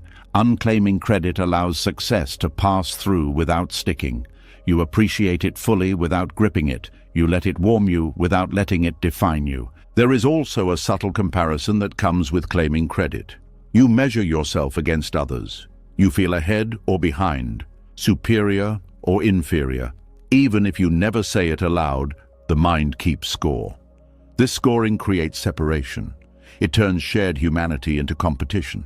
When credit is unclaimed, comparison weakens. You see success as an event, not a ranking. You can celebrate others without threat. You can learn from others without envy. This is especially freeing in collaborative spaces. Many conflicts arise not from failure but from credit. Who did what? Who deserves recognition? Who contributed more? Buddhism teaches that clinging to credit poisons cooperation. It shifts focus from the work to the self. When credit is released, contribution becomes cleaner. You do what needs to be done because it matters, not because it will reflect well on you. This restores sincerity. Unclaiming credit also protects you from arrogance disguised as confidence. Confidence rooted in ownership is brittle. It needs constant reinforcement. Confidence rooted in humility is stable. It does not depend on applause. There is also a deep emotional balance created here. When you stop claiming credit, you also stop over-identifying with failure. If success is not mine, then failure is not me. This symmetry is powerful. It allows you to stay steady across changing conditions. Many people carry shame because they failed at something important. Buddhism teaches that shame requires ownership. It requires the belief that I am the failure. When ownership dissolves, shame loses its foundation. Failure becomes information, not identity. This balance is what makes effort sustainable. You can act wholeheartedly without the emotional extremes of pride and shame. You can show up fully without gambling your self-worth. Unclaiming credit does not make you passive. It makes you resilient. Another layer of this teaching involves how success is remembered. When you cling to credit, you replay achievements. You protect them in memory. You want them acknowledged again. This keeps the mind anchored in the past. Buddhism teaches that clinging to past success is just another form of attachment. Letting success go allows the mind to stay present. You do not need to carry yesterday's victories into today. Each moment stands on its own. This also softens relationships. When you stop needing credit, you stop subtly reminding others of what you've done. You stop keeping emotional ledgers. You give without expecting recognition. This makes generosity lighter. Many people feel unappreciated, not because appreciation is absent, but because credit has been claimed internally. When you believe you deserve recognition, lack of it feels painful. When you release that belief, appreciation becomes a gift rather than a requirement.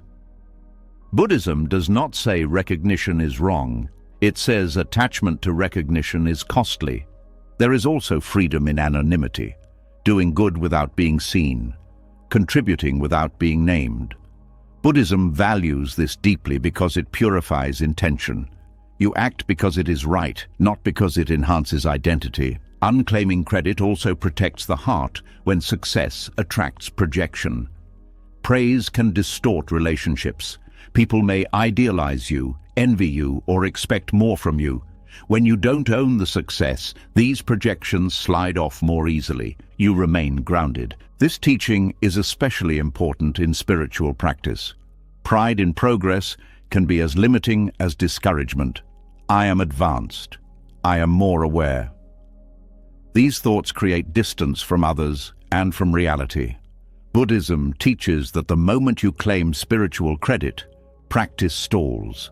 Unclaiming credit keeps the path open. You remain a student, not a statue. There is also kindness in this practice. You acknowledge the help you received. You see the web of support that made success possible. Gratitude replaces pride. Connection replaces separation. When you unclaim credit, you stop using success to defend yourself. You no longer need achievements to feel safe. This reduces anxiety deeply. You trust that worth is not earned through performance. This trust changes how you approach challenges. You are less afraid to try, less afraid to fail, because neither outcome threatens your identity. Another quiet benefit is how this practice affects your inner dialogue. You stop congratulating or condemning yourself excessively. The mind becomes calmer, less dramatic, more focused on what is needed now. This simplicity is peaceful. Unclaiming credit does not erase satisfaction, it refines it. Satisfaction becomes quiet and content, not inflated. It does not require validation to exist. Over time, this practice builds emotional balance. You are not lifted too high by success or dropped too low by failure. You remain steady. Buddhism teaches that freedom is not found in avoiding success or failure, but in not being owned by either. When credit is released, effort becomes sincere. When pride fades, humility appears. When humility appears, compassion deepens. You see yourself and others more clearly, without distortion. There is no need to announce this shift. It does not require a declaration. It happens internally, a softening, a loosening. Success still comes and goes. Effort still happens. Outcomes still matter practically. But they no longer define you. And in that quiet unclaiming, something essential returns. Lightness, ease, a sense of being part of something larger rather than standing apart. Nothing needs to be concluded. Nothing needs to be proven. Life continues, and you move with it. contributing fully without carrying the weight of ownership, allowing both success and failure to pass through without leaving scars. As pride loosens and success no longer needs to be carried as proof, another pressure becomes easier to feel. It isn't about what you do or who you are. It's about when things should happen.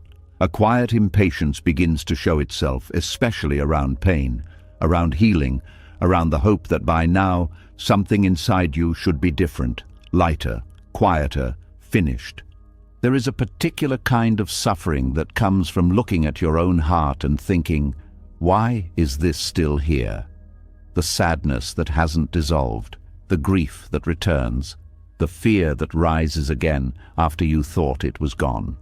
This suffering doesn't come from the emotion itself. It comes from the belief that healing is late. Modern life teaches schedules for everything. Progress is measured, improvement is tracked. Even inner growth is expected to follow steps, stages, timelines. When healing doesn't follow the plan, frustration sets in. The mind begins to judge the heart. I should be over this. I've done the work. Enough time has passed. These thoughts feel logical, but they quietly turn pain into failure. Buddhism offers a very different view. It teaches that inner change follows organic timing, not mental deadlines. Healing ripens the way fruit ripens. It cannot be forced. It cannot be rushed.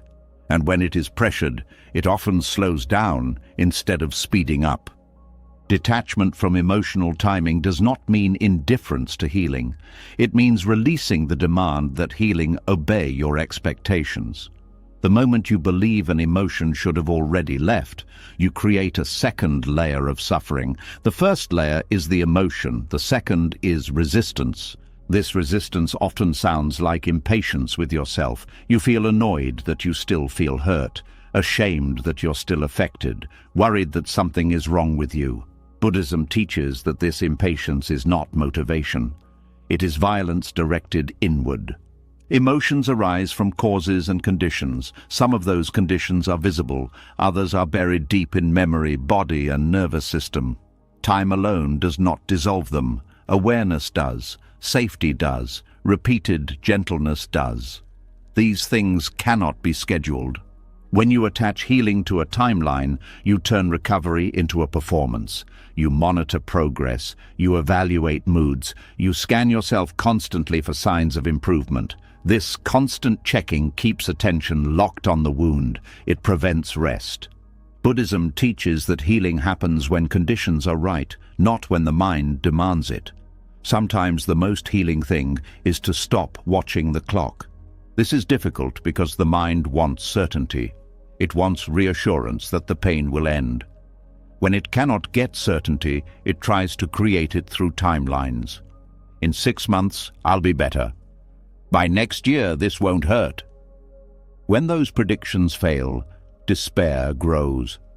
The problem was never the emotion, it was the contract you made with time. Detachment from emotional timing allows emotions to move at their own pace.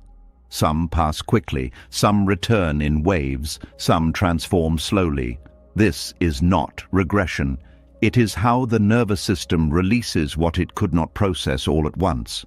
Buddhism understands this deeply. It does not see repeated emotion as failure. It sees it as continuation. Each return brings a slightly different texture, a little less intensity, a little more space. This subtle change is missed when you are busy judging progress. Another source of suffering comes from comparing your healing to others. Someone else moved on faster. Someone else seems unaffected.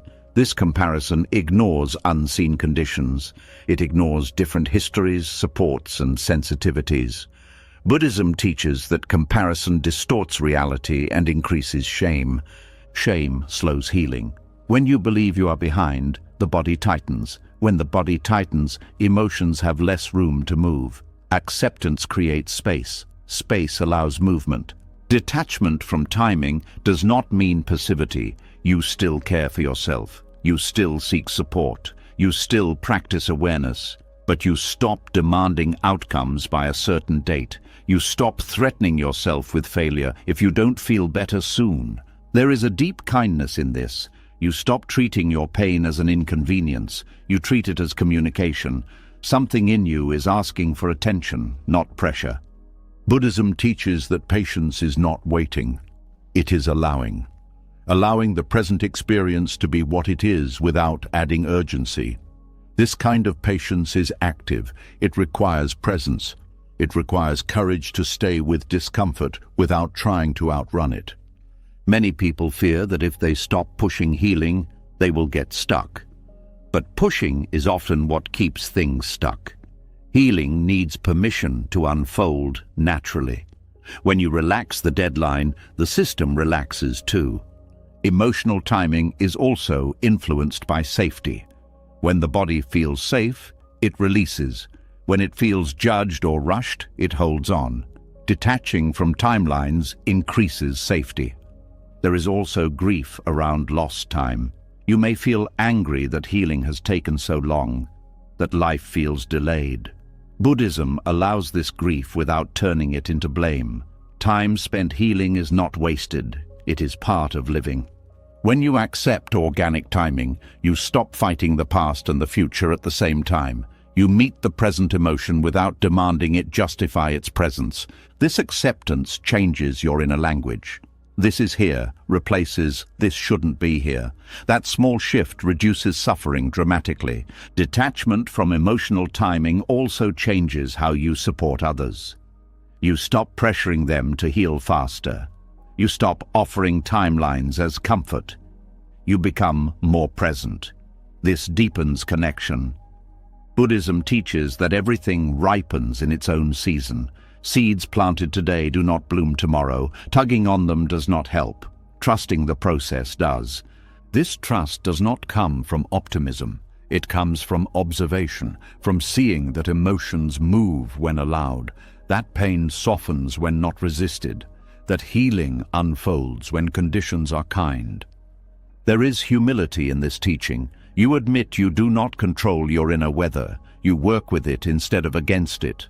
Detachment from timing also frees you from the idea that you must feel a certain way to live fully. You stop postponing life until healing is complete. You live alongside healing. You allow joy and pain to coexist. This coexistence is powerful. It breaks the illusion that you must be finished to begin. Life continues even while wounds are tender. Buddhism does not promise quick relief. It offers deep relief. Relief from the constant pressure to be somewhere else emotionally. As this understanding settles, the heart softens toward itself. There is less judgment, less urgency, more breathing room. Emotions come and go on their own rhythm. Some linger, some return. None are mistakes. When you no longer measure healing against time, suffering loses one of its sharpest edges. What remains is the simple, honest process of being human, unfolding at a pace that does not need your approval to be right. As the pressure of emotional timing eases and you stop measuring healing against clocks and calendars, another habit becomes easier to see.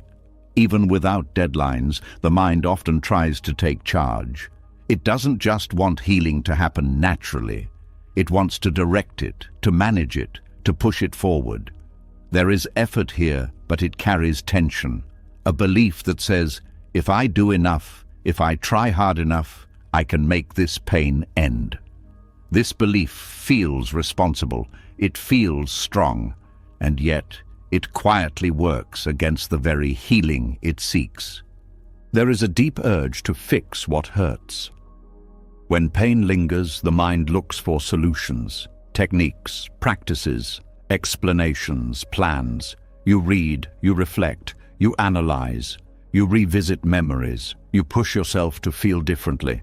All of this can come from a sincere desire to be well.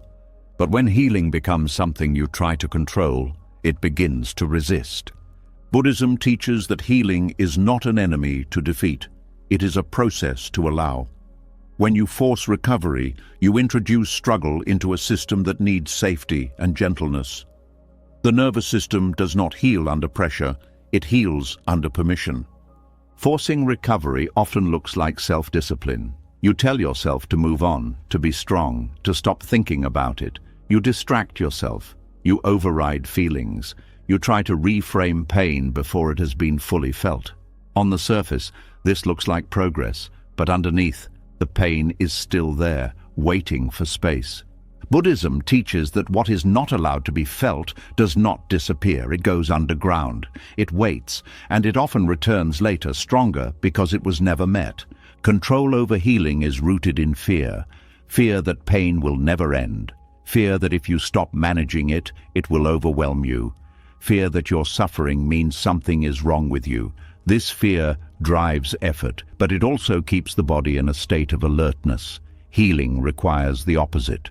Patience in Buddhism is not passive waiting. It is active non-interference. It is the choice to stop tightening around pain, to stop demanding that it justify its presence, to stop treating it as a problem that must be solved immediately. Trauma, grief, and loss change the nervous system. They alter how safety is perceived. Forcing recovery ignores this reality. You cannot think your way out of a body-based experience. You cannot reason your way into calm. The body heals through gradual exposure to safety, not through pressure. Buddhism understands suffering as something that arises due to causes and conditions. Healing happens when those conditions change. Effort alone cannot change all conditions. Some require time, some require rest, some require repeated gentleness. When you try to control healing, you often end up controlling yourself harshly.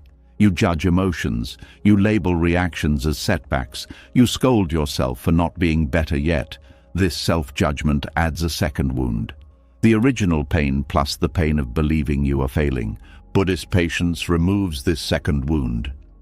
It teaches you to meet pain without commentary, without plans, without threats. You notice what is present. You allow it to be there. You do not rush to make meaning. This creates space, and space is what allows healing to unfold. There is also a subtle pride in forcing recovery, a belief that strength means overcoming quickly. Buddhism redefines strength as staying present without resistance. True strength is the capacity to remain with discomfort without needing to dominate it. Forcing healing often involves bypassing. You try to jump to acceptance before anger has passed. You try to forgive before grief has been honored. You try to find lessons before loss has been felt. This bypassing creates confusion inside. Parts of you feel unheard. Healing stalls. Buddhist patience respects sequence. It allows each stage to arise and pass in its own time. Nothing is skipped. Nothing is rushed. This respect restores trust within yourself.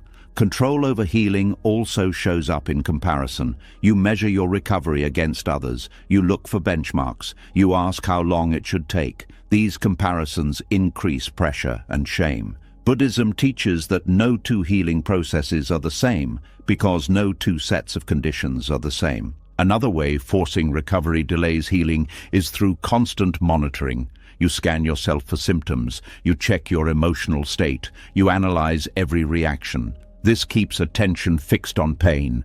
Attention feeds experience. The more you watch pain with urgency, the more it stays active. Buddhist patience shifts attention gently. You still notice pain, but without fixation. You allow it to exist in the background while life continues. This reduces its intensity naturally. Letting go of control over healing also means letting go of the fantasy of a final healed state.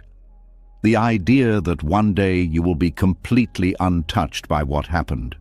Buddhism teaches that healing does not erase history, it changes your relationship to it. When you expect healing to mean never feeling pain again, every emotional wave feels like failure. When you accept that healing means increased capacity, not absence, pressure decreases. Patience also allows the body to lead. The body knows how to heal if it is not constantly interrupted. Sensations rise and fall. Tension releases in small increments. This process is subtle. Control interferes by trying to speed it up. There is also grief attached to letting go of control, grief for the part of you that wanted to be done, that wanted relief now. Buddhism allows this grief too. It does not shame the desire to feel better. It simply asks you not to turn that desire into force. Force creates resistance. Resistance creates stagnation. Buddhist patience creates conditions for trust.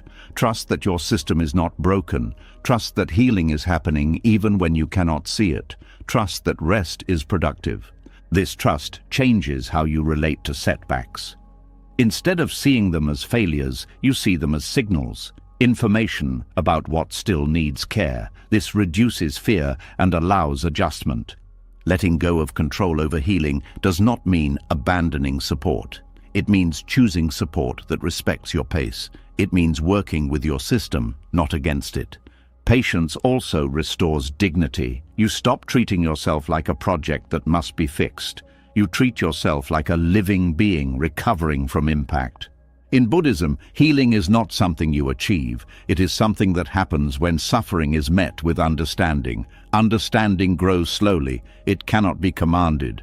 As you release control, the body begins to relax. The nervous system shifts out of survival mode. This shift is where healing actually happens. There is also relief in no longer trying to manage the entire process. You stop carrying the responsibility for recovery on your shoulders. You allow help. You allow pauses. You allow uncertainty. This does not make you weaker. It makes you more aligned with reality. Letting go of control over healing also frees you from self-blame. When you accept that healing has its own intelligence, you stop accusing yourself for not progressing faster. You begin to meet each day as it is. Some days are lighter, some are heavier. Neither are mistakes. Buddhist patience teaches that healing is not linear. It moves in spirals. It revisits. It deepens. This is not regression. It is integration. When you stop forcing, energy returns. The body uses it to repair instead of defend. The mind quiets. Space opens. There is no moment where healing announces itself as complete. There is simply more ease, more capacity, more room around pain. And this happens not because you controlled it, but because you finally stopped interfering. Healing unfolds when effort gives way to patience, when pressure gives way to permission, when control gives way to trust. And in that trust, what effort could never reach begins to soften slowly, naturally, without needing your approval. As the grip on healing loosens and you stop trying to force recovery into shape, something deeper becomes visible beneath all the effort. Beneath the plans, beneath the strategies, beneath the constant managing of inner and outer life. What appears is not strength and not discipline, but a quiet tension that has been driving control all along. It is easy to miss because it often wears a respectable mask.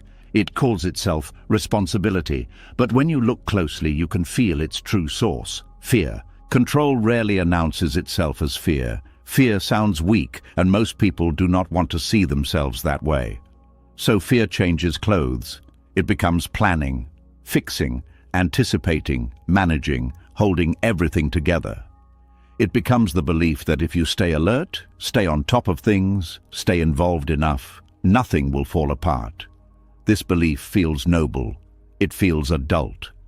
But Buddhism asks you to look not at how it sounds, but at how it feels in the body. Control feels tight. It feels vigilant. It feels exhausting. Buddhism does not condemn control. It diagnoses it. It looks at control not as a moral failure, but as a nervous system trying to protect itself. Control arises when something inside does not feel safe. It is an attempt to prevent pain before it arrives. Most people do not control because they want power. They control because they are afraid of loss, chaos, rejection, regret, or helplessness. Control is fear trying to do a good job. This is why letting go of control feels so threatening. It feels like stepping into danger. The mind says, if I don't manage this, something bad will happen. Buddhism does not argue with this thought. It asks you to notice how often the management itself becomes the source of suffering. When control is mistaken for responsibility, it becomes endless. There is always something else to monitor, something else to adjust, something else to prepare for. The mind never rests because danger is always imagined just ahead. True responsibility is responsive. It meets what is here. Fear-based control is anticipatory. It lives in what might happen. This difference is subtle but life-changing. Fear-based control believes that your vigilance is what keeps things from collapsing. This belief creates enormous pressure. You become the emotional manager of situations, people, and outcomes that were never fully under your command to begin with. Buddhism teaches that this pressure is unnecessary and unrealistic. Life unfolds through countless conditions. Your control is only one small factor among many. Taking responsibility for the whole outcome is not wisdom. It is fear wearing armor. This fear often begins early. Many people learned that safety depended on being careful, attentive, and responsible beyond their years. They learned that mistakes had consequences they could not afford, so they adapted. They became controllers, fixers, planners, overthinkers, not because they wanted to dominate, but because they wanted to survive. Over time, this survival strategy becomes identity. I'm just someone who thinks ahead. I like to be prepared. I'm the responsible one.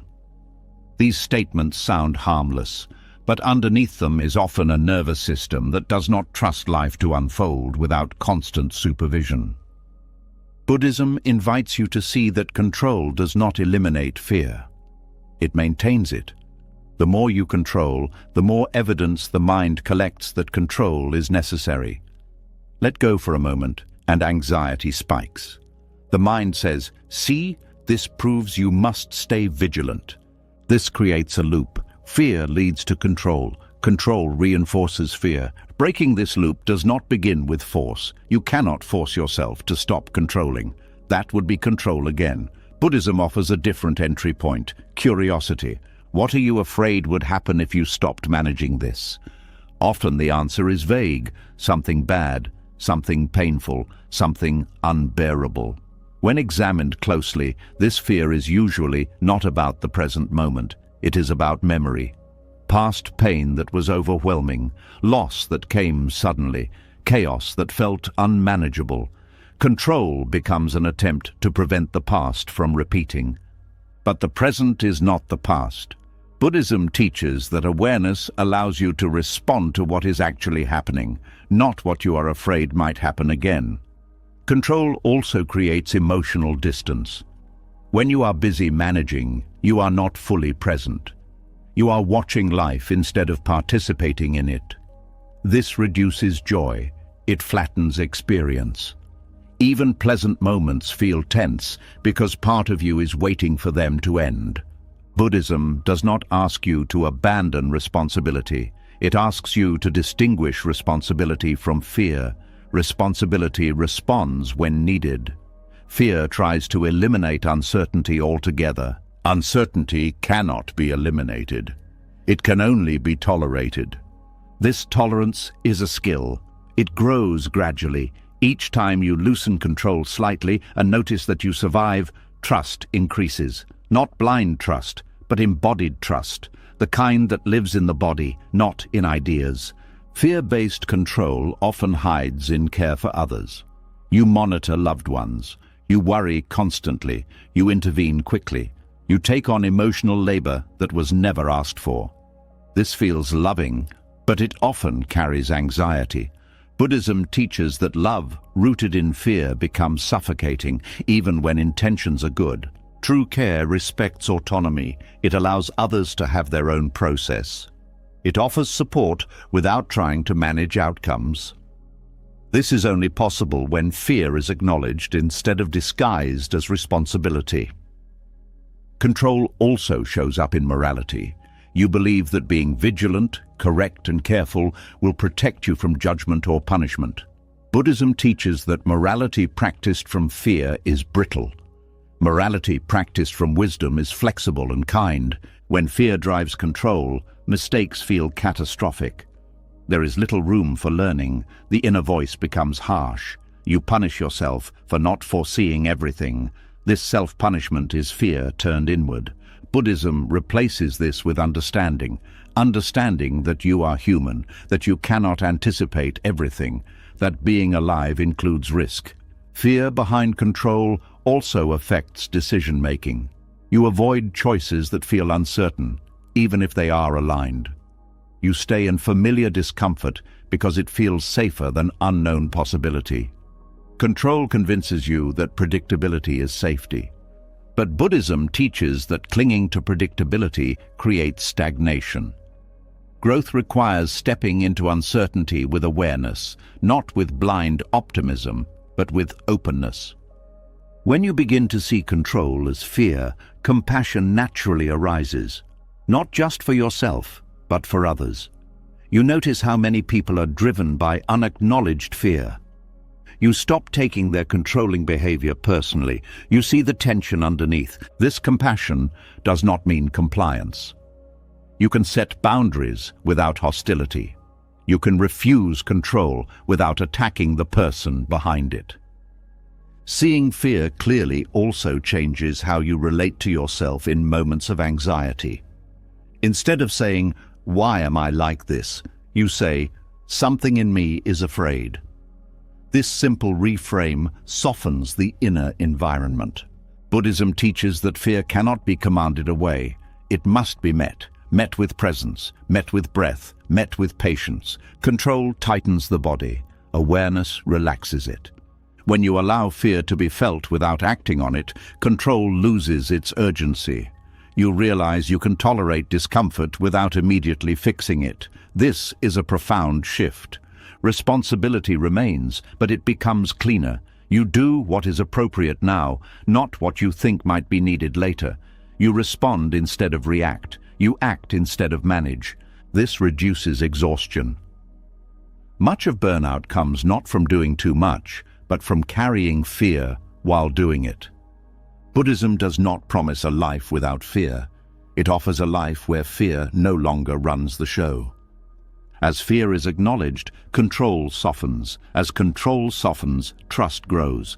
Not trust that everything will go well, but trust that you can meet whatever arises without needing to dominate it. This trust feels like space in the chest, like breath moving freely, like the ability to sit with uncertainty without panic. You begin to see that many things you tried to control were never truly in danger, and the few that are dangerous cannot be controlled anyway. They can only be met. This realization does not make you careless, it makes you sane.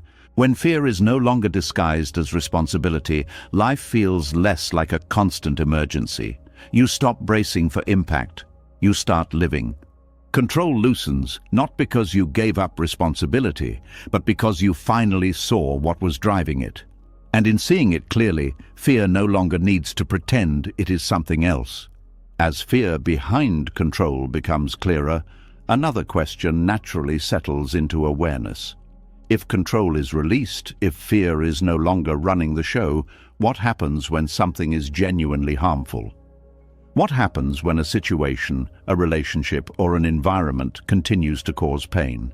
Many people believe there are only two options: stay and suffer, or leave in anger. Buddhism offers a third way, quieter and far more freeing. It is the path of renunciation without bitterness. There is a deep emotional charge around walking away. Leaving is rarely neutral. It carries history, disappointment, unmet hopes, and often a sense of injustice. When harm is involved, anger feels justified. Distance feels like punishment. The mind wants to label, condemn, and prove moral clarity. And yet, Buddhism teaches that when withdrawal is fueled by hatred or superiority, suffering simply changes location. It does not end. Renunciation in Buddhism is often misunderstood. It is not rejection. It is not suppression. It is not cutting off with clenched teeth. True renunciation is a release of attachment, not an attack on what is left behind. It is stepping away because something no longer leads to peace, not because you need to prove someone wrong. Bitterness enters when leaving becomes a statement of identity. I am better than this. I would never do what they did. They are toxic. These thoughts may feel empowering at first, but they harden the heart. They keep you psychologically entangled with what you are trying to leave. The body may be gone, but the mind stays locked in conflict. Buddhism teaches that freedom is not found in winning the moral argument. It is found in no longer needing one. Renunciation without bitterness begins with clarity. You see clearly that something causes harm. Not harm in theory, but harm in lived experience. Your body tightens, your mind becomes agitated, your values are compromised, you are less present, less kind, less at ease. This clarity does not need justification, it does not need approval, it is enough. From this clarity, withdrawal can happen quietly, without speeches, without revenge, without the need to make the other side understand. Buddhism values this quietness because it protects inner peace. The less drama attached to leaving, the less residue remains. Bitterness often comes from the belief that leaving must hurt the other person as much as you were hurt. This belief ties your healing to their suffering. Buddhism teaches that this is another form of control. You are still trying to manage outcomes, just in reverse. When you renounce without bitterness, you accept that others may never understand your choice. They may misinterpret it, they may blame you, they may rewrite the story in ways that are uncomfortable. Buddhism teaches that peace does not require being understood. It requires alignment with what is wholesome. Renunciation is an act of care, not aggression. Care for your nervous system, care for your values, care for your capacity to remain humane. When bitterness is present, that care turns into harm, directed outward and inward. There is also grief in renunciation, grief for what could have been, grief for the effort you invested, grief for the version of the future that will not happen. Buddhism does not bypass this grief, it allows it. Grief does not require blame to be valid. When bitterness is avoided, grief can move freely. It softens over time instead of hardening into resentment. Another source of bitterness is moral superiority, the belief that you are awake and others are blind, that you are evolved and they are stuck. This belief feels protective, but it isolates. It creates separation where understanding could exist. Buddhism teaches humility even in withdrawal. You recognize that conditions shape behavior, that if circumstances were different, you might act differently too. This does not excuse harm, it prevents hatred. Renunciation without bitterness also protects you from repeating patterns. When you leave with anger, you carry that anger forward. It shapes new relationships. It sharpens defenses. When you leave with clarity and compassion, you carry wisdom instead. This wisdom shows up as boundaries without hostility. You say no without attacking. You step back without slamming doors. You do not need to convince anyone that your boundary is valid. You live it. Many people fear that without bitterness they will minimize harm. Buddhism makes a clear distinction here. You can acknowledge harm fully without demonizing the person involved. You can name what was painful without turning it into a weapon. Renunciation also requires patience. The urge to leave dramatically often comes from accumulated pain. Buddhism encourages you to pause and feel that pain without turning it into action fueled by rage. This pause allows choice instead of reaction. Choice feels different in the body. It is steadier, quieter, less urgent. When you act from choice, you are less likely to regret how you left. Renunciation without bitterness also changes how you speak about the past. You stop rehearsing stories where you are the hero and the other is the villain. You tell the truth simply, "It wasn't healthy for me." This simplicity preserves dignity. Dignity is a key element here. Bitterness often feels like strength, but it erodes dignity. It makes you reactive. It keeps you hooked. Renunciation without bitterness allows you to leave with your integrity intact. This approach also affects forgiveness. Buddhism does not force forgiveness. It allows it to arise naturally when attachment falls away. Forgiveness that is demanded becomes another form of violence. Forgiveness that grows from understanding feels light. Understanding does not mean agreement, it means seeing clearly without needing to punish. Renunciation without bitterness also applies internally. You may need to step away from habits, identities, or thought patterns that harm you. Bitterness toward yourself makes this harder. You leave parts of yourself with shame and contempt. Buddhism teaches gentleness here too. You renounce what harms without hating the part of you that learned it. This internal renunciation is powerful. You stop fighting yourself. You stop treating growth as self-punishment. You choose differently because it feels better, not because you are ashamed. Another aspect of this teaching is timing. Leaving too early out of fear creates regret. Leaving too late out of hope creates exhaustion. Renunciation without bitterness requires listening carefully to your experience over time. Patterns reveal themselves. Clarity grows. When clarity is present, action feels inevitable, not dramatic. You are not pushed out by anger, you are drawn forward by peace. Buddhism teaches that some connections end not because of failure, but because conditions change. Holding on out of loyalty to the past can be as harmful as leaving in rage. Renunciation is acknowledging impermanence without resentment. There is also courage here. Walking away without hatred removes the emotional armor many people rely on. You face vulnerability. You allow sadness. You accept uncertainty. This courage deepens trust in yourself. Renunciation without bitterness does not require silence forever. You may still speak truth when needed, but your words are no longer sharp. They are clear. You are not trying to wound. You are trying to be honest. This honesty creates clean endings, even when circumstances are messy. Clean endings do not mean mutual agreement. They mean you are not carrying unfinished emotional business fueled by anger. As this practice deepens, you notice a change in your inner world. Less rumination, less replaying, less desire to prove. The mind rests more easily because it is no longer feeding conflict. Buddhism teaches that hatred is a heavy burden. Renunciation without bitterness puts that burden down. You do not have to like what happened. You do not have to approve. You simply stop carrying the extra weight. This lightness is not indifference. It is freedom. You move forward without dragging old battles behind you. You meet new situations without suspicion shaped by old wounds. You remain open but not exposed. Renunciation becomes a form of compassion. Compassion for yourself, who deserves peace. Compassion for others, who are shaped by conditions they may not fully see. Compassion for life itself, which does not always align with your hopes. Nothing needs to be justified. Nothing needs to be avenged. You step away because stepping away is kind.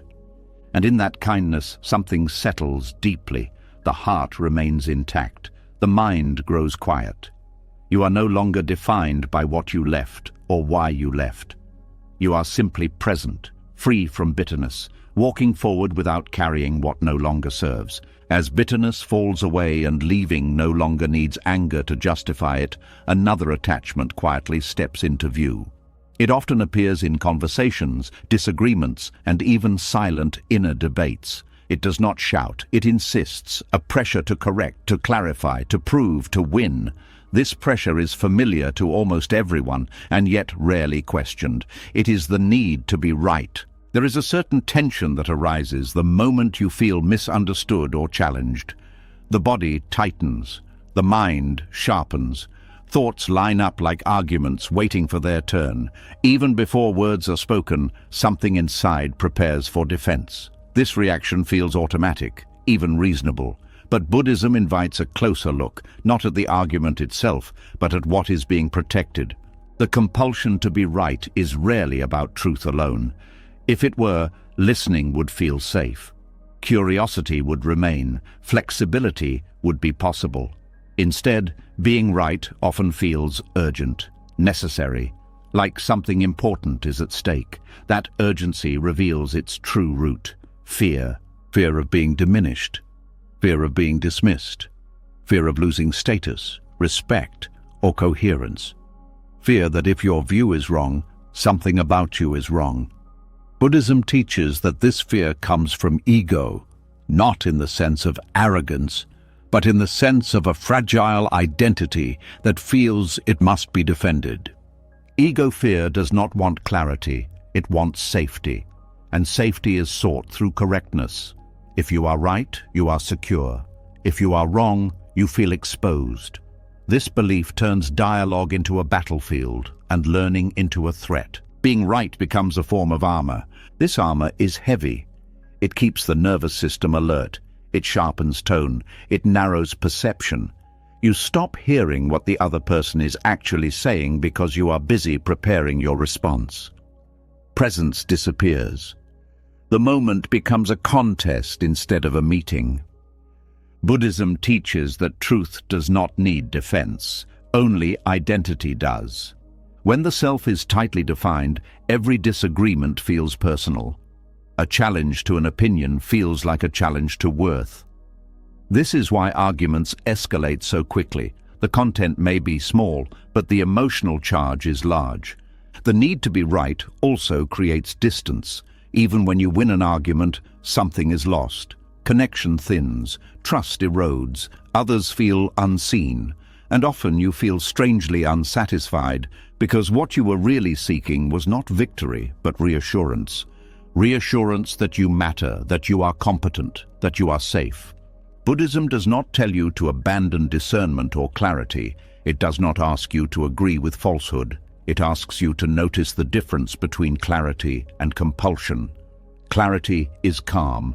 Compulsion is tense. When clarity is present, you can state your view without force. You can listen without collapse. You can adjust without humiliation. Compulsion does not allow this. It demands certainty and control. This compulsion often comes from early experiences. Times when being wrong had consequences, when mistakes were punished, when confusion was unsafe. The nervous system learned that correctness meant survival. Over time, this survival strategy became habit. Letting go of the need to be right does not mean abandoning yourself. It means updating a strategy that no longer serves you. Buddhism teaches that dignity does not come from winning. It comes from alignment. When you are aligned with honesty and humility, dignity remains, even if you are wrong. There is a quiet dignity in saying, "I don't know," or "I might be mistaken," or "I see it differently, but I'm listening." These words do not weaken you, they stabilize you. They signal that your worth is not on the line. Ego fear resists this. It believes that openness invites attack, but Buddhism shows that openness disarms conflict. When you are not trying to win, others often soften. The atmosphere changes. Dialogue becomes possible. The need to be right also feeds inner conflict. You replay conversations, thinking of better arguments. You rehearse explanations that were never asked for. You try to resolve imaginary debates in your head. This mental noise steals rest. Letting go brings quiet. This does not happen by force. You do not silence the mind by telling it to stop caring. You silence it by seeing that the argument was never about truth. It was about protection.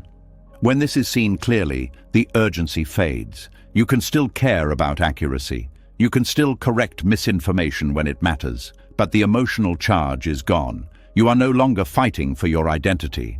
Buddhism teaches that the self is not fixed. Opinions change. Understanding deepens. Clinging to being right freezes learning. When you loosen that grip, curiosity returns. Curiosity feels different in the body. It is open. It leans forward gently. It listens without preparing a counterattack. This curiosity allows growth without humiliation. Abandoning the need to be right also heals relationships.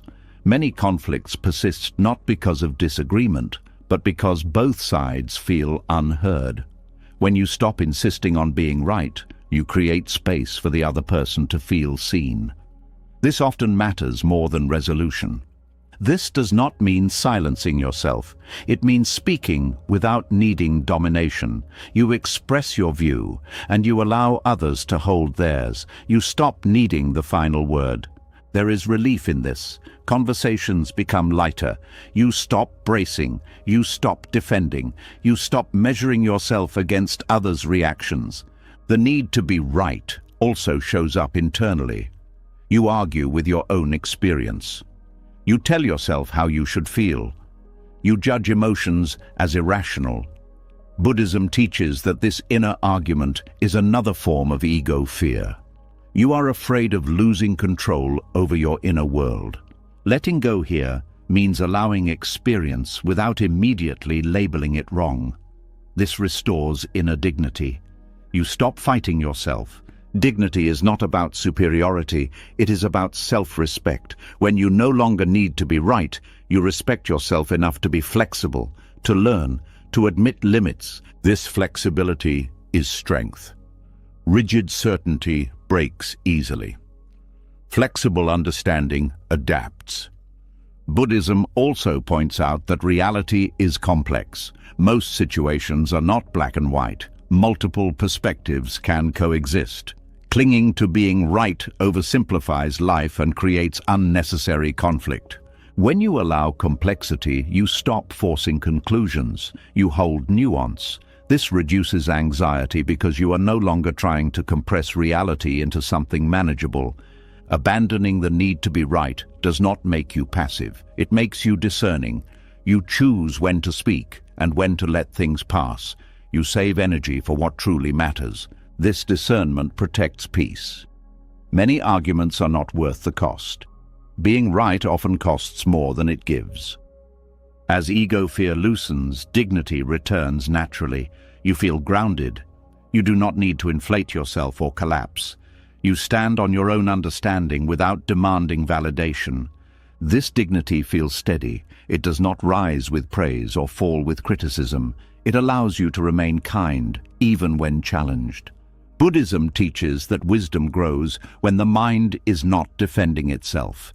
When fear relaxes, insight appears. You see more clearly. You listen more deeply. You respond more skillfully. Letting go of the need to be right also creates humility, not the kind that belittles, but the kind that recognizes shared humanity. Everyone is navigating uncertainty. Everyone is shaped by conditions. This humility softens judgment. You stop needing others to be wrong for you to be okay. Over time, the compulsion fades. You notice the urge arise and you let it pass. You choose presence over victory, understanding over control. Nothing dramatic happens. There is no final moment of surrender, just a series of small releases. Each one lightens the heart. And in that lightness, inner dignity becomes something you no longer have to defend. It is simply there, quiet and intact, untouched by arguments, free from the exhausting need to be right. As the need to be right loosens and inner dignity no longer depends on winning, correcting, or proving, a quieter attachment begins to surface. It doesn't argue, it doesn't defend loudly. It sounds gentle, even noble. It speaks in the language of growth, healing, awareness, and becoming better. Yet beneath this soft voice, there is still striving, still comparison, still a subtle sense that where you are now is not enough. This is the attachment to spiritual progress. There is a particular restlessness that appears on inner paths, a sense that peace should deepen, that clarity should last longer, that reactions should be fewer by now. The mind starts keeping score. It looks back and forward. It asks how far it has come and how far it still has to go. And quietly, without noticing, the present moment becomes a stepping stone instead of a place to rest. Spiritual progress feels different from worldly ambition, but it carries the same tension. The object has changed, but the structure remains. Instead of chasing success, approval, or control, the mind chases calm, insight, awakening, or freedom. The chase itself becomes the obstacle. Buddhism points directly at this paradox. The desire for enlightenment prevents enlightenment. The craving for peace blocks peace. The attachment to growth freezes growth. This does not happen because these goals are wrong. It happens because attachment turns them into identity. You begin to measure yourself by how spiritual you feel, how aware you seem, how little you react.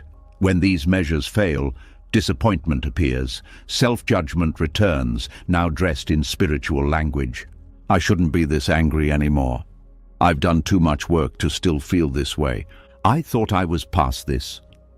These thoughts are not signs of wisdom. They are signs of attachment.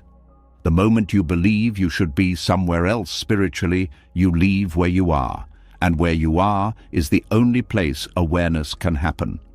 Buddhism teaches that the path is not a ladder. There is no final rung you stand on permanently.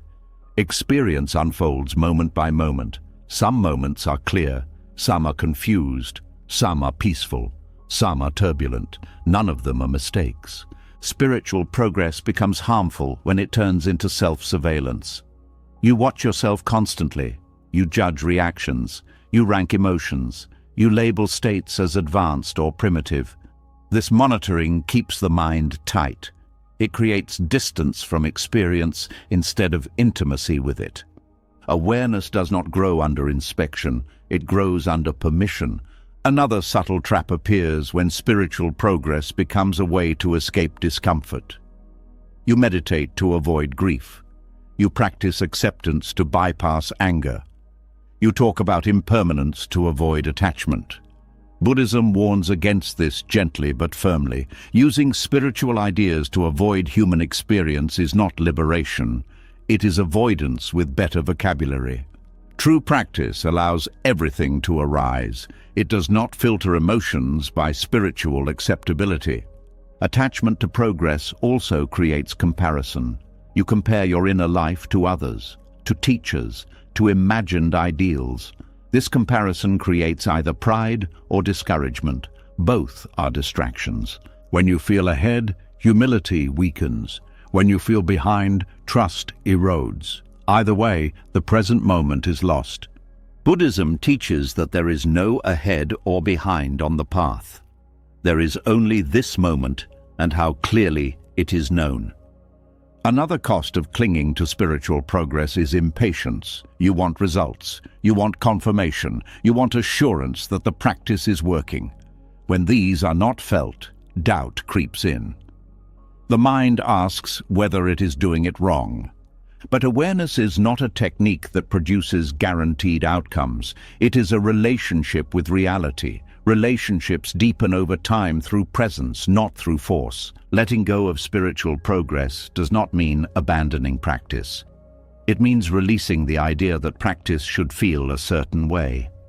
Some days are quiet, some are restless, some are dull, some are sharp. All are part of the path. When you stop demanding progress, practice becomes honest. You meet each moment as it is, not as a test of advancement. There is also grief hidden inside spiritual striving, grief for the imagined self who would finally be free, calm, untouched, whole. Letting go of progress means letting go of that image. This can feel like loss, but what you gain is real contact with life. Buddhism teaches that awakening is not becoming special. It is becoming ordinary. It is seeing clearly without needing to be different. The mind resists this because ordinariness feels like failure when progress is the goal, yet ordinariness is where freedom lives. Spiritual attachment often hides in subtle superiority, feeling more aware than others, more evolved, more detached. This separates you from humanity. Buddhism dissolves this by reminding you that suffering is shared, and awakening does not remove you from it. Letting go of spiritual progress restores humility. You stop ranking experiences, you stop categorizing people, you stop needing to be advanced. This humility is not diminishing, it is grounding. Another hidden effect of progress attachment is tension in the body. Trying to maintain calm, trying to stay mindful, trying not to react. This effort creates stiffness. Awareness becomes rigid. Buddhism teaches relaxed attention, attention that includes effort but is not strained. When progress is released, attention softens. The body breathes, the mind opens. Spiritual growth then happens naturally, without being tracked. There is also freedom from disappointment here. When you no longer expect practice to eliminate difficulty, difficulty no longer feels like failure. You meet it with curiosity instead of judgment. This does not make pain disappear. It changes how pain is held. Letting go of spiritual progress also heals self-trust. You stop outsourcing your worth to imagined milestones. You trust that showing up sincerely is enough. This sincerity is powerful. It does not seek recognition. It does not demand outcomes. It is quiet and consistent. Buddhism teaches that wisdom is not accumulated. It is revealed when obstacles fall away. Attachment to progress is one such obstacle. When you release it, awareness becomes simpler. You notice breath, sensation, thought. You do not need them to add up to anything. They are complete as they are. This simplicity is deeply restful. You no longer ask whether you are doing it right. You ask whether you are present, and presence answers itself. Over time, this approach reshapes how you live. You stop using spirituality to judge yourself. You stop trying to become someone else. You meet yourself again and again without agenda. Growth still happens, insight still appears, but they arrive quietly, without announcement.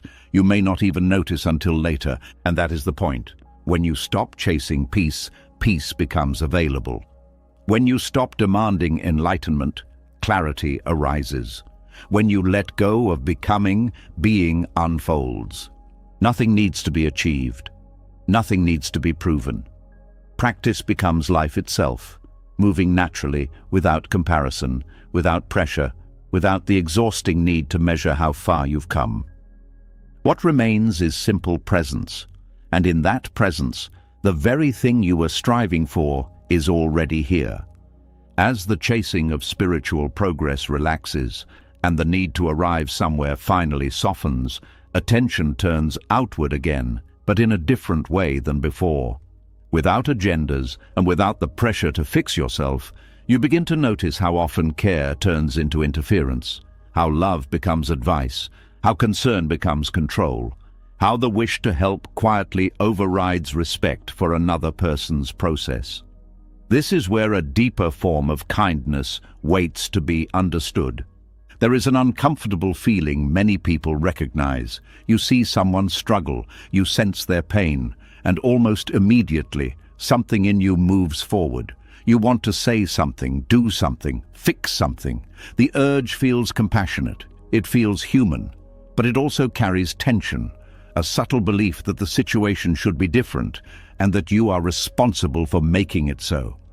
Buddhism asks you to pause right here, not to withdraw care, but to examine the impulse, because very often, the urge to intervene is not only about the other person, it is also about your discomfort with witnessing suffering.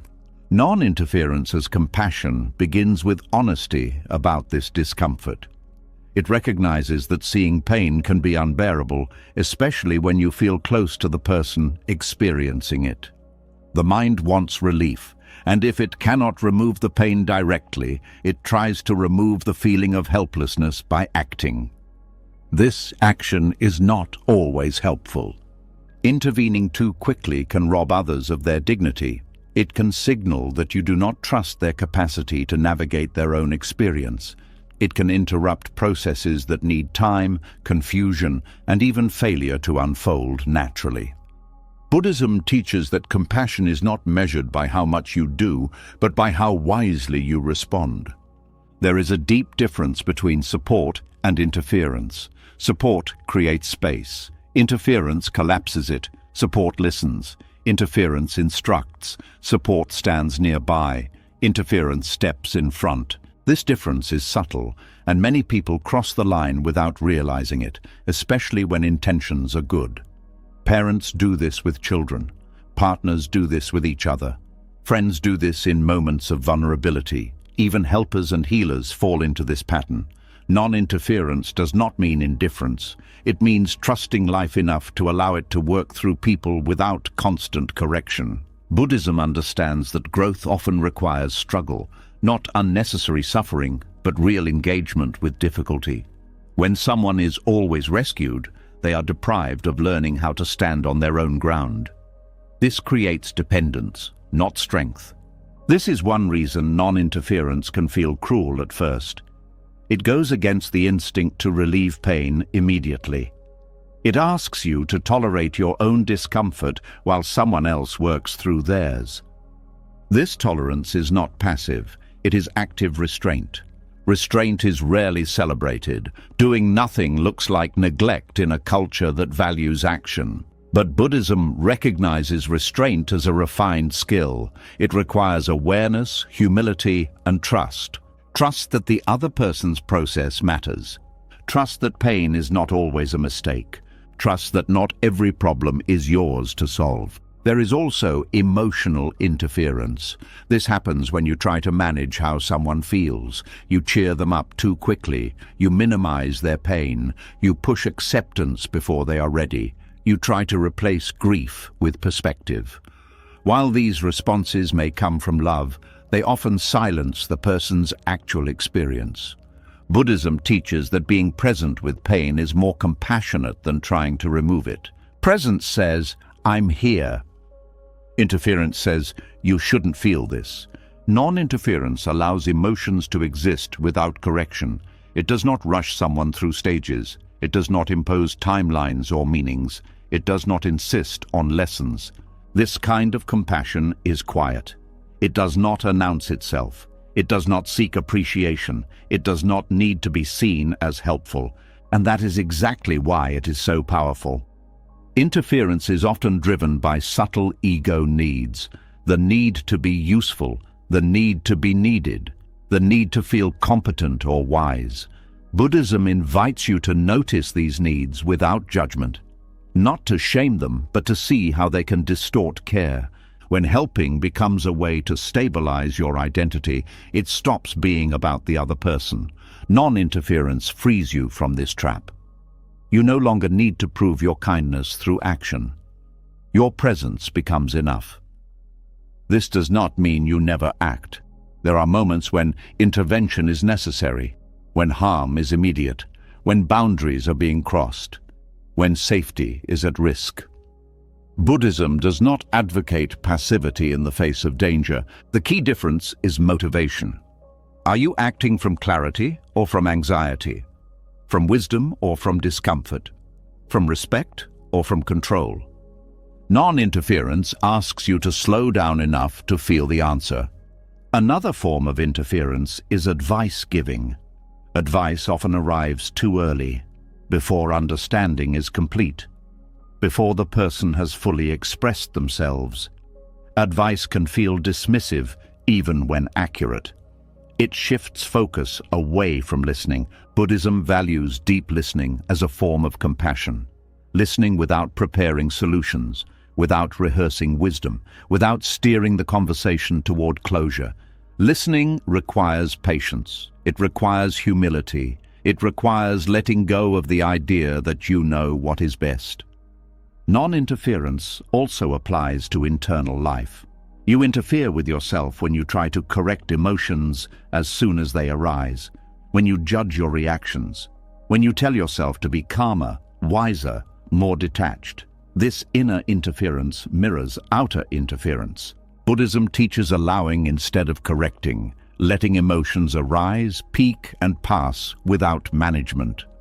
This non-interference creates inner safety, and inner safety is what allows healing. There is a fear that without interference, things will fall apart, that problems will grow, that people will make irreversible mistakes. Buddhism acknowledges this fear but points out that interference often does not prevent mistakes. It only delays learning. Mistakes are part of life. Trying to eliminate them creates fragility. Non-interference strengthens resilience. It allows people to meet consequences, integrate experience, and grow from within. This also preserves relationships. When you stop interfering, others feel respected. They feel trusted. They feel less defensive. They may even become more open to support because it is no longer forced. Interference creates resistance. Non-interference invites cooperation. There is also a spiritual humility here. You recognize that you do not see the full picture, that your understanding is partial, that life is complex, This humility softens certainty and opens space for mystery. Buddhism teaches that compassion is not about controlling outcomes. It is about reducing suffering where possible without creating more suffering through intrusion. Sometimes the most compassionate act is to stay close and silent, to allow tears, to allow confusion, to allow time. This kind of compassion requires strength. It goes against the urge to fix. It goes against impatience. It goes against the fear of appearing unhelpful. But it builds trust, not only in others, but in life itself. Non-interference also means allowing people to dislike you. When you stop stepping in, some may feel abandoned or disappointed. They may accuse you of not caring. Buddhism teaches that caring does not always look like intervention. You can care deeply and still step back. This stepping back is not rejection. It is respect for autonomy. Another aspect of non-interference is knowing when your involvement causes harm. Sometimes your presence adds pressure. Your concern becomes surveillance. Your help becomes obligation. Buddhism teaches that stepping away in these moments is an act of kindness. This is especially important in close relationships. Love can become entangled when boundaries are unclear. Non-interference restores balance. It allows each person to carry their own life. Non-interference also protects your energy. Constantly intervening drains compassion. It leads to burnout. Buddhism teaches that compassion must be sustainable. Otherwise, it turns into resentment. Sustainable compassion includes limits. It includes rest. It includes knowing when to let go. This does not make you cold. It makes you steady. As you practice non-interference, something changes in how you relate to suffering. You stop seeing it as a problem to solve and start seeing it as a reality to meet. This shifts your entire posture toward life. You become less frantic, more grounded, more patient. You also begin to trust that people have inner wisdom, that life itself teaches, that your role is not always to intervene, but sometimes to witness. Witnessing is not passive. It is attentive. It is present. It is open. This presence communicates something powerful. I trust you to walk your path. Few messages are more empowering than this. Buddhism teaches that compassion without interference honors impermanence. It accepts that things change on their own schedule, that suffering is not permanent, that growth cannot be forced. When you stop interfering, you stop trying to control the arc of someone else's life. You allow it to unfold. This is not easy. It requires courage to let go of control, courage to sit with uncertainty, courage to allow outcomes you cannot predict. But this courage deepens peace, both yours and theirs. Non-interference also removes moral superiority. You stop positioning yourself as the one who knows. You meet others as equals, fellow humans navigating difficulty. This equality is felt. It softens interaction. It builds genuine connection. As this practice deepens, kindness becomes quieter, less performative, more spacious.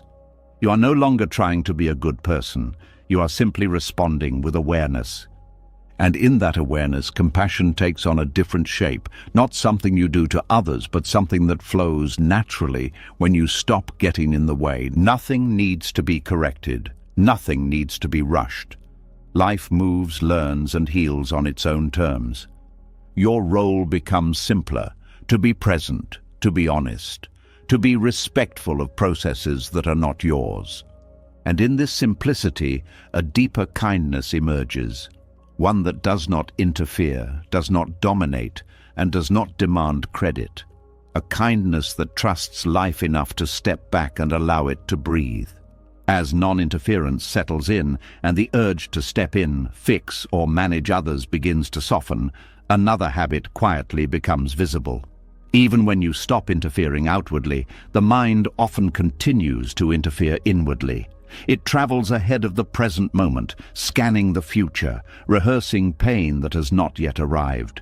The body responds as if the suffering were already real. And in this way, the mind creates an extra layer of pain long before life asks you to carry it. There is a particular kind of heaviness that does not come from what is happening now. It comes from what you think will happen later, a tightening that appears when you imagine loss, rejection, illness, failure, or loneliness before any of it has occurred. This heaviness feels responsible. It feels like preparation, but Buddhism names it clearly: emotional forecasting, and it is one of the most destructive habits of the human mind. Emotional forecasting is the belief that anticipating pain will protect you from it. The mind tells itself that if it expects the worst, it will be less shocked, less hurt, less vulnerable. But the body does not experience imagination as theory. It experiences it as reality. Fear imagined is fear felt. Grief imagined is grief rehearsed. And this rehearsal exhausts the nervous system. Buddhism teaches that much of human suffering does not come from pain itself, but from adding future pain to the present moment. You carry tomorrow's sorrow today. You live losses before they happen. You mourn events that may never occur. And while the future remains untouched, your body pays the price now. This habit often begins as a form of care. You worry because you love. You anticipate because you want to be ready. But slowly, the mind confuses readiness with control. It believes that by thinking through every painful possibility, it can somehow soften the blow. In truth, it doubles the blow. Pain, when it comes, is one experience. Emotional forecasting turns it into two: the imagined pain and the real one. Buddhism observes that the mind is especially skilled at predicting suffering, but remarkably poor at predicting resilience. When you forecast the future, you imagine yourself fragile, overwhelmed, unable to cope. You forget how many times you have already survived pain you once believed would break you. Forecasting strips the future of uncertainty and fills it with certainty of harm, and certainty of harm creates despair. The present moment may be manageable, but the future, as imagined, feels unbearable. This is why anxiety often feels worse than the events it fears. Anxiety is suffering without reality's limits. Reality arrives one moment at a time. Anxiety arrives all at once. Buddhism teaches that the future does not exist in experience. It exists only as thought, and thoughts, no matter how vivid, are not events. When you treat thoughts as events, the body reacts as if danger is present. Stress hormones rise, muscles tighten, breath shortens. The system enters survival mode for a threat that may never come. This is why emotional forecasting is more destructive than pain itself. Pain happens when it happens. Forecasting happens continuously. Another cruelty of forecasting is how it robs joy from neutral or pleasant moments. You may be safe now, connected now, breathing easily now, but the mind whispers, "Enjoy it while it lasts." This thought poisons the moment. You are already bracing for its end. Buddhism calls this dukkha added on top of dukkha, suffering layered onto suffering. Forecasting also narrows perception. You stop seeing possibilities. You see only one outcome, usually the worst. The mind becomes rigid. Hope feels foolish. Trust feels dangerous. And this rigidity creates emotional isolation. You suffer alone in scenarios that exist only in imagination. Why does the mind do this? Buddhism traces it back to fear and attachment. You fear losing what you love. You fear becoming what you once were.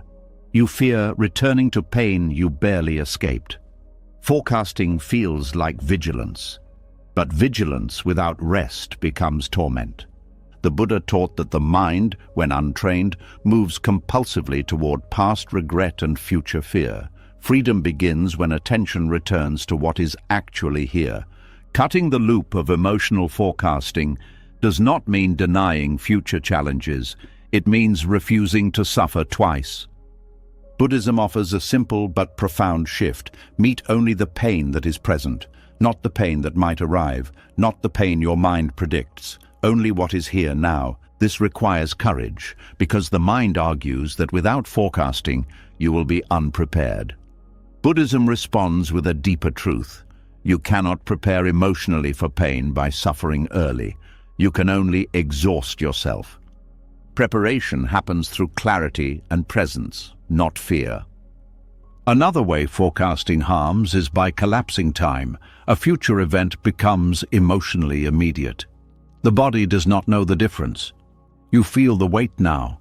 Days, weeks, even years of peace are sacrificed to one imagined moment.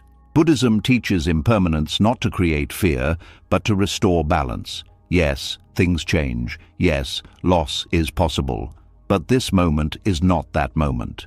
Mixing them creates unnecessary suffering.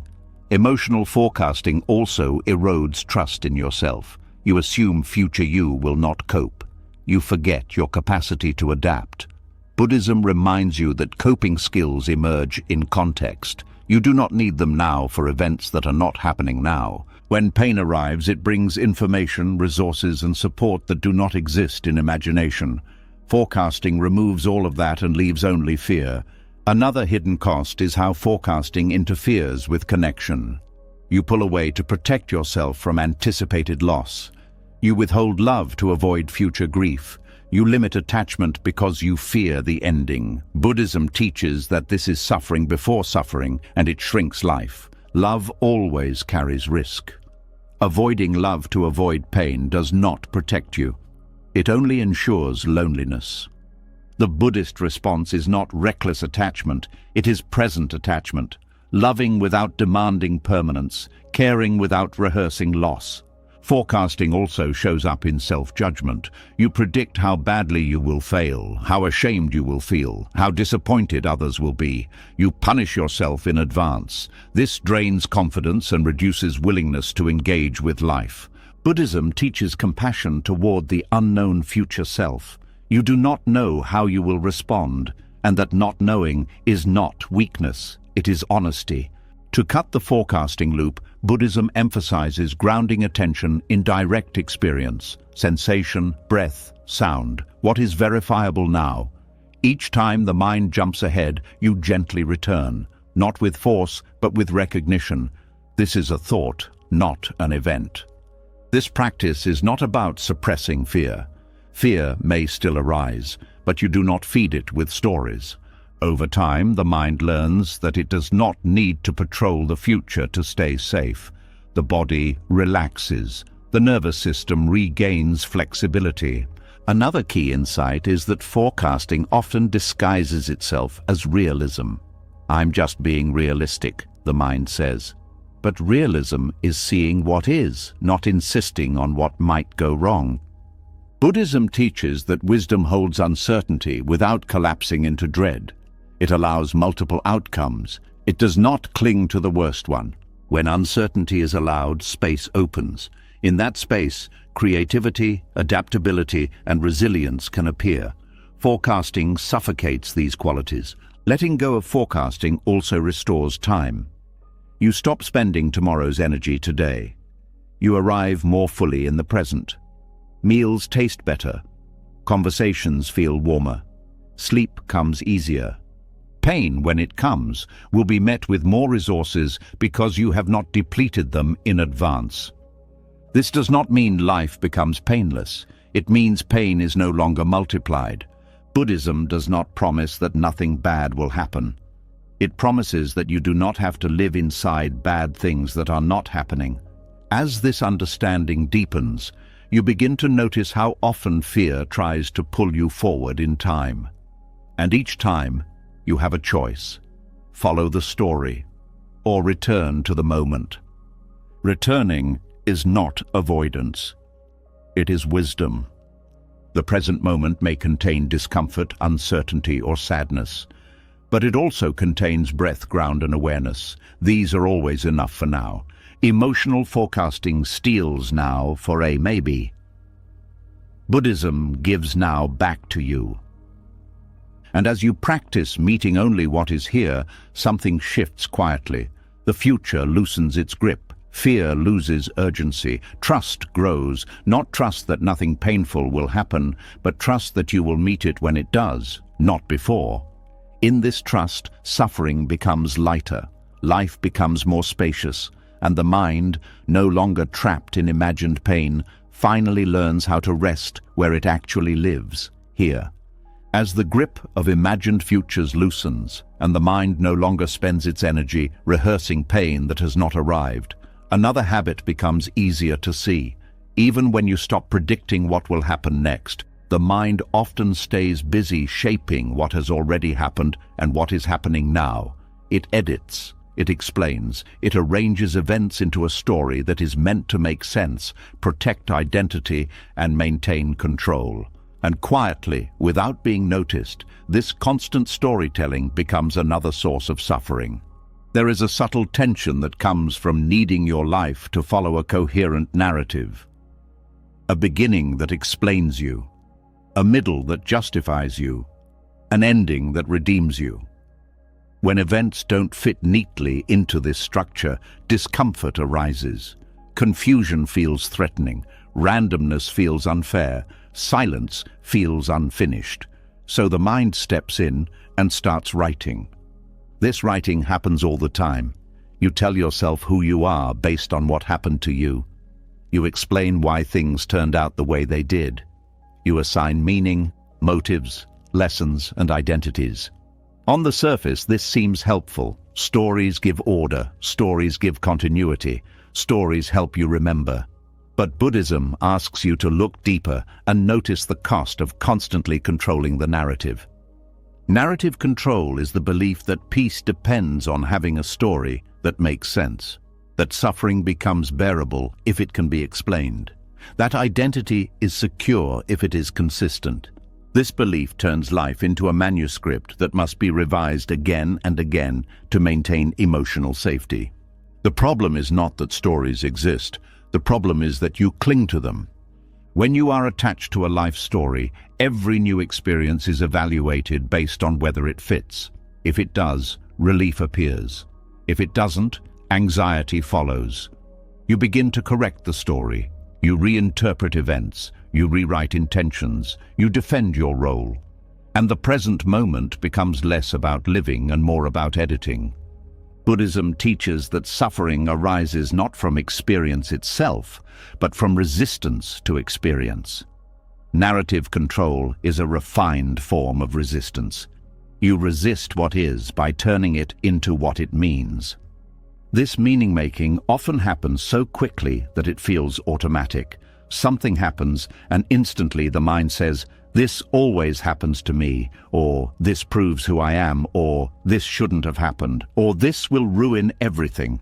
These sentences shape emotion more than the event itself. The story becomes the pain. One of the deepest Buddhist insights is that reality does not come with a script. It unfolds moment by moment, shaped by countless conditions, many of which cannot be known. When you insist on a script, you fight this unfolding. And that fight creates tension. Narrative control also creates identity suffering. You become attached to being a certain kind of person with a certain kind of life. When events threaten that identity, fear appears. You feel destabilized, not because something bad happened, but because the story is cracking. Buddhism teaches that the self is not a story. It is an activity, a process, a flow of sensations, thoughts, and responses. When you reduce yourself to a narrative, you freeze what is fluid. This freezing makes change feel dangerous. Growth becomes betrayal of the old story. Healing becomes confusing if it doesn't follow the expected arc. You ask whether you are still you if the narrative shifts. Letting go of narrative control does not mean losing memory or meaning.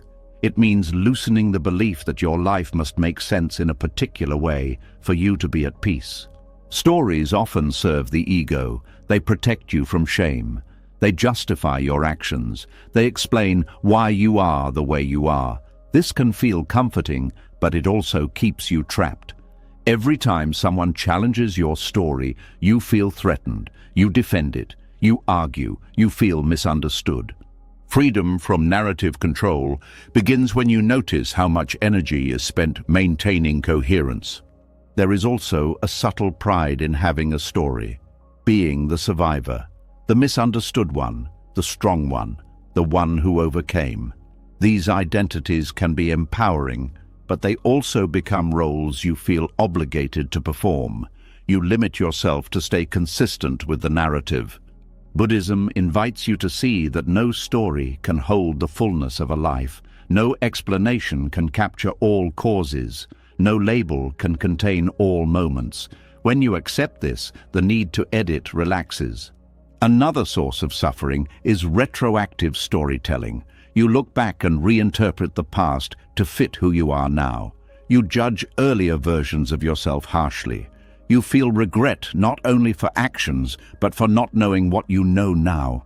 This creates unnecessary guilt. Buddhism teaches compassion for past selves. They acted with the awareness available at the time. Rewriting the story to assign blame does not heal. It only creates distance from your own humanity. Narrative control also appears in anticipation. You imagine how today's events will look in the future story. You act with an audience in mind. You worry about how this chapter will be judged. This pulls you out of the moment. Living with a script turns life into performance. The Buddhist alternative is radical presence, meeting each moment without needing it to represent anything beyond itself. This does not mean abandoning reflection. It means not letting reflection dominate experience. When you stop narrating constantly, something surprising happens. Experience feels richer, more immediate, less filtered. You notice details instead of conclusions, sensations instead of interpretations.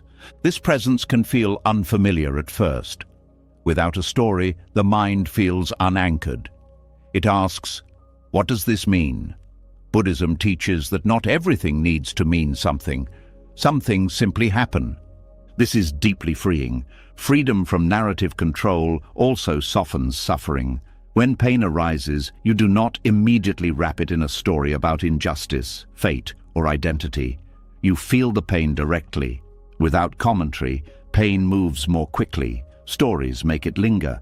Another benefit is flexibility. Without a fixed script, you adapt more easily. You change direction without feeling like you failed. You grow without feeling inconsistent. You allow life to surprise you. Buddhism teaches that impermanence applies not only to circumstances, but to stories themselves.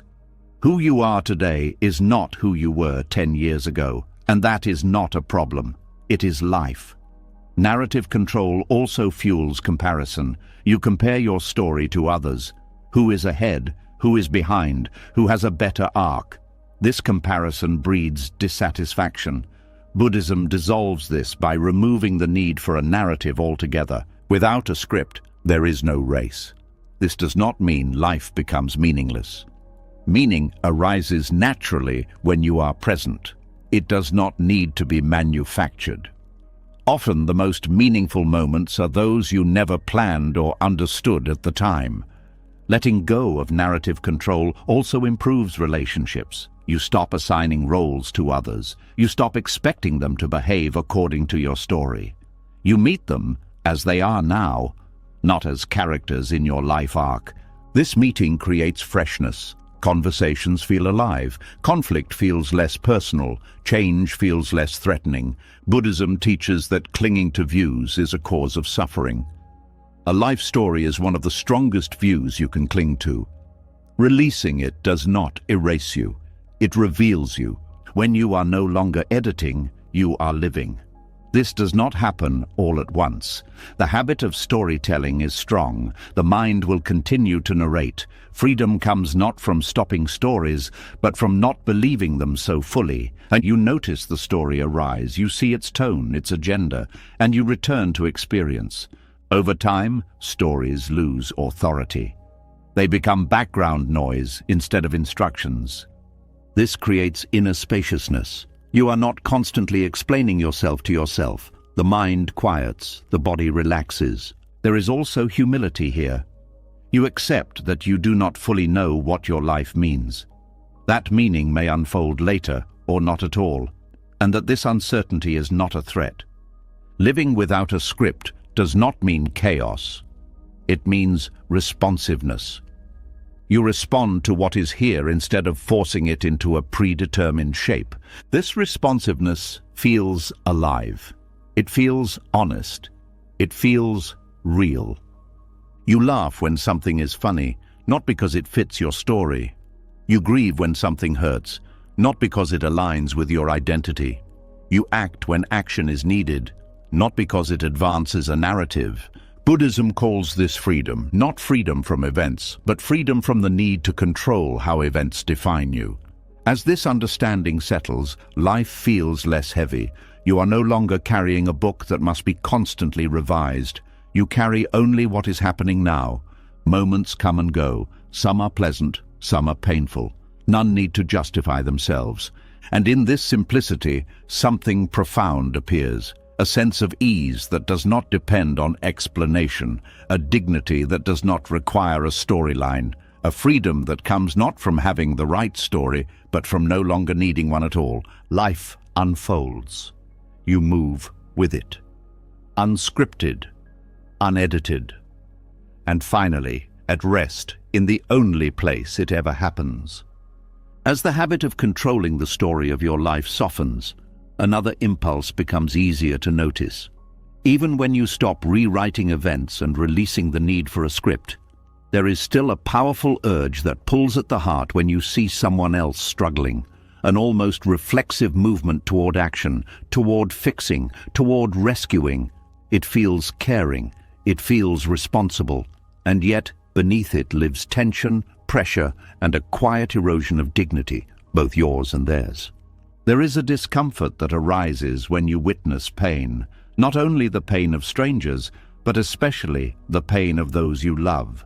The mind tightens, the chest contracts. A voice appears that says, "Do something." This voice is often praised by society. It is called kindness. It is called support. But Buddhism asks a harder question. What happens when helping becomes interference and rescuing becomes a form of control? The discipline of not fixing is one of the most misunderstood Buddhist teachings. It sounds passive to a culture that values action. It sounds cold to a heart that wants to protect. But in truth, it is a deeply refined form of compassion, one that requires restraint, humility, and trust. Fixing is not the same as caring. Fixing implies that something is wrong and must be corrected. Caring implies presence without judgment. When you rush to fix, you silently communicate that the other person's current state is unacceptable or insufficient. Even when intentions are good, this message can wound. Buddhism teaches that suffering is not always a problem to solve. Sometimes it is a process to pass through. When you interfere too quickly, you interrupt that process. You take away the person's chance to meet their own strength, insight, and learning. This is where dignity is preserved or lost. Dignity grows when a person feels trusted. It shrinks when they feel managed. Rescuing often comes from discomfort with helplessness. Watching someone struggle activates fear. Fear that they will fail. Fear that they will hurt longer. Fear that you will be seen as uncaring if you do nothing. This fear pushes action, but action driven by fear rarely leads to wisdom. Buddhism teaches that restraint is not neglect. It is an intentional pause that allows clarity to arise. Before stepping in, you ask, is this about their need or my discomfort? Many people fix because fixing gives them a role. The helper, the savior, the wise one. These roles feel meaningful, but they can quietly create imbalance. One person becomes active, the other becomes passive. Over time, this dynamic drains both. The one who fixes becomes exhausted and resentful. The one who is fixed becomes dependent or diminished. Neither feels fully respected. The discipline of not fixing restores balance. It allows both people to remain whole. This does not mean you never help. Buddhism is not indifferent to suffering. It simply teaches that timing and motivation matter more than action itself. Help offered too early can be as harmful as help withheld too long. Rescuing can also block emotional processing. When someone is grieving, confused, or afraid, your attempt to fix may push them out of their experience, before it has been fully felt. Pain that is bypassed does not disappear, it waits. Buddhism teaches that being with pain is more healing than trying to remove it. This requires patience. It requires sitting in uncertainty. It requires tolerating the feeling that you are not useful in the way you were taught to be. There is also humility here.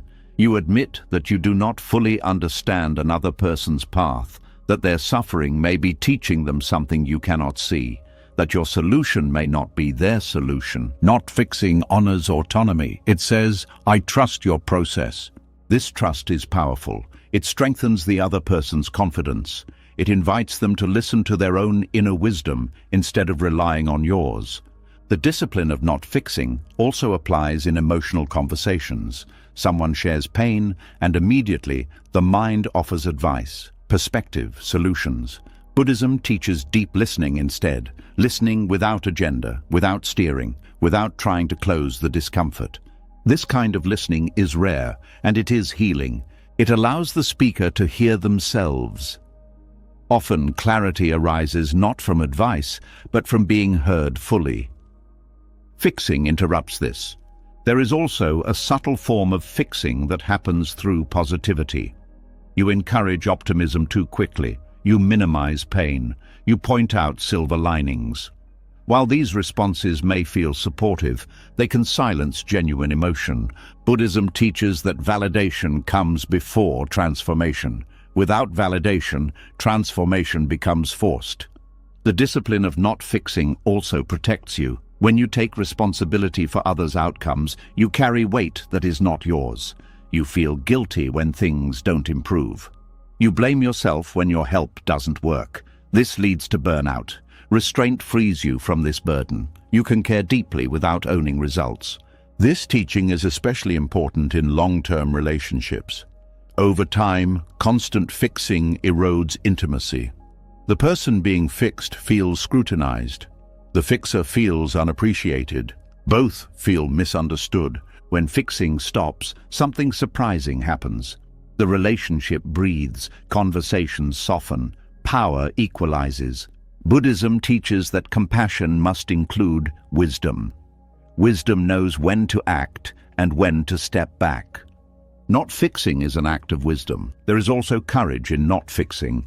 It takes courage to let someone make their own mistakes, to let them feel consequences, to let life teach instead of stepping in.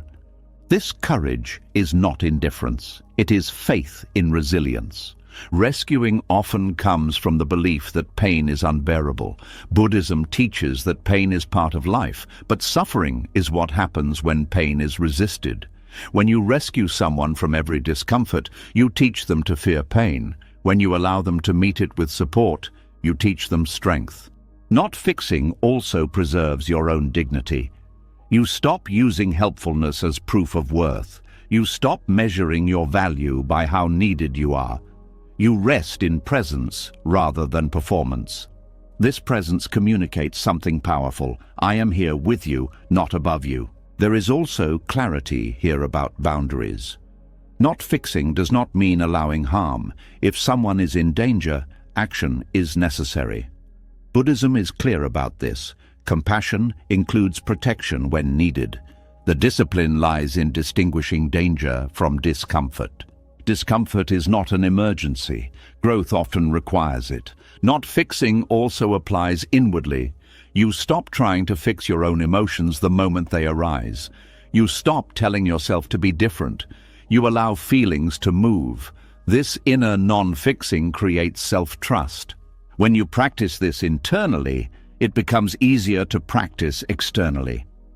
Another aspect of this teaching is patience with time. Some processes cannot be sped up. Grief, integration, insight, fixing tries to compress time. Buddhism respects its pace. Time, when allowed, does much of the healing on its own. Not fixing also dismantles superiority. You no longer see yourself as the one who knows. You meet others as equals, navigating uncertainty together. This equality deepens connection. There is a quiet confidence that comes with restraint. You do not rush. You do not panic. You do not need to prove your compassion through action. your calm becomes a resource for others. They feel less alone, not because you solved their problem, but because you stayed. Staying is sometimes the greatest gift. Buddhism teaches that the impulse to rescue is often rooted in fear of loss. Fear that if you don't act, things will fall apart. Over time, you learn that many things fall apart and reform without your intervention. Life is resilient. Trusting this resilience allows you to relax. The discipline of not fixing is not about doing nothing. It is about doing less, more wisely. You wait, you listen, you observe. You act only when action truly serves. This discipline feels subtle, but its impact is profound. It preserves dignity. It deepens trust. It prevents burnout. It honors life's intelligence. When you stop fixing, you stop interfering with growth. You allow others to meet themselves. You allow yourself to rest. Compassion becomes spacious. Relationships become balanced. You are no longer the rescuer or the rescued. You are simply present. And in this presence, something gentle unfolds. People rise on their own. Pain moves in its own time. Life teaches what no fixer ever could. Nothing needs to be forced. Nothing needs to be corrected immediately. You remain attentive, respectful, and calm. This is the discipline. And in its quiet restraint, dignity is preserved on both sides, without effort, without control, without harm. Tonight, you've walked through many quiet truths. You've seen how control hides in effort, in identity, in stories, in healing, in helping, in being right, in becoming better, in predicting pain, and even in love itself. You've seen how much weight comes not from life, but from resisting life, and slowly, gently, that grip has begun to loosen. Buddhist wisdom does not ask you to stop caring. It asks you to stop clinging, to stop forcing, to stop carrying what was never yours to control. When you release that burden, peace does not need to be chased. It arrives on its own, not loud, not dramatic, just steady, quiet, and real. As you rest now, remember this. You do not have to fix yourself, fix others, fix the past, or secure the future. Life is already unfolding, and you are allowed to meet it with open hands instead of clenched fists. If something in this journey touched you, leave a comment with the words, "I let go." Let it be a small promise to yourself, written softly, without effort. And if these teachings help you rest, reflect, or feel less alone, consider subscribing to the channel. More calm, clarity, and wisdom will be here for you whenever you need it. Now allow your body to soften. Let the mind grow quiet. Nothing else needs to be done.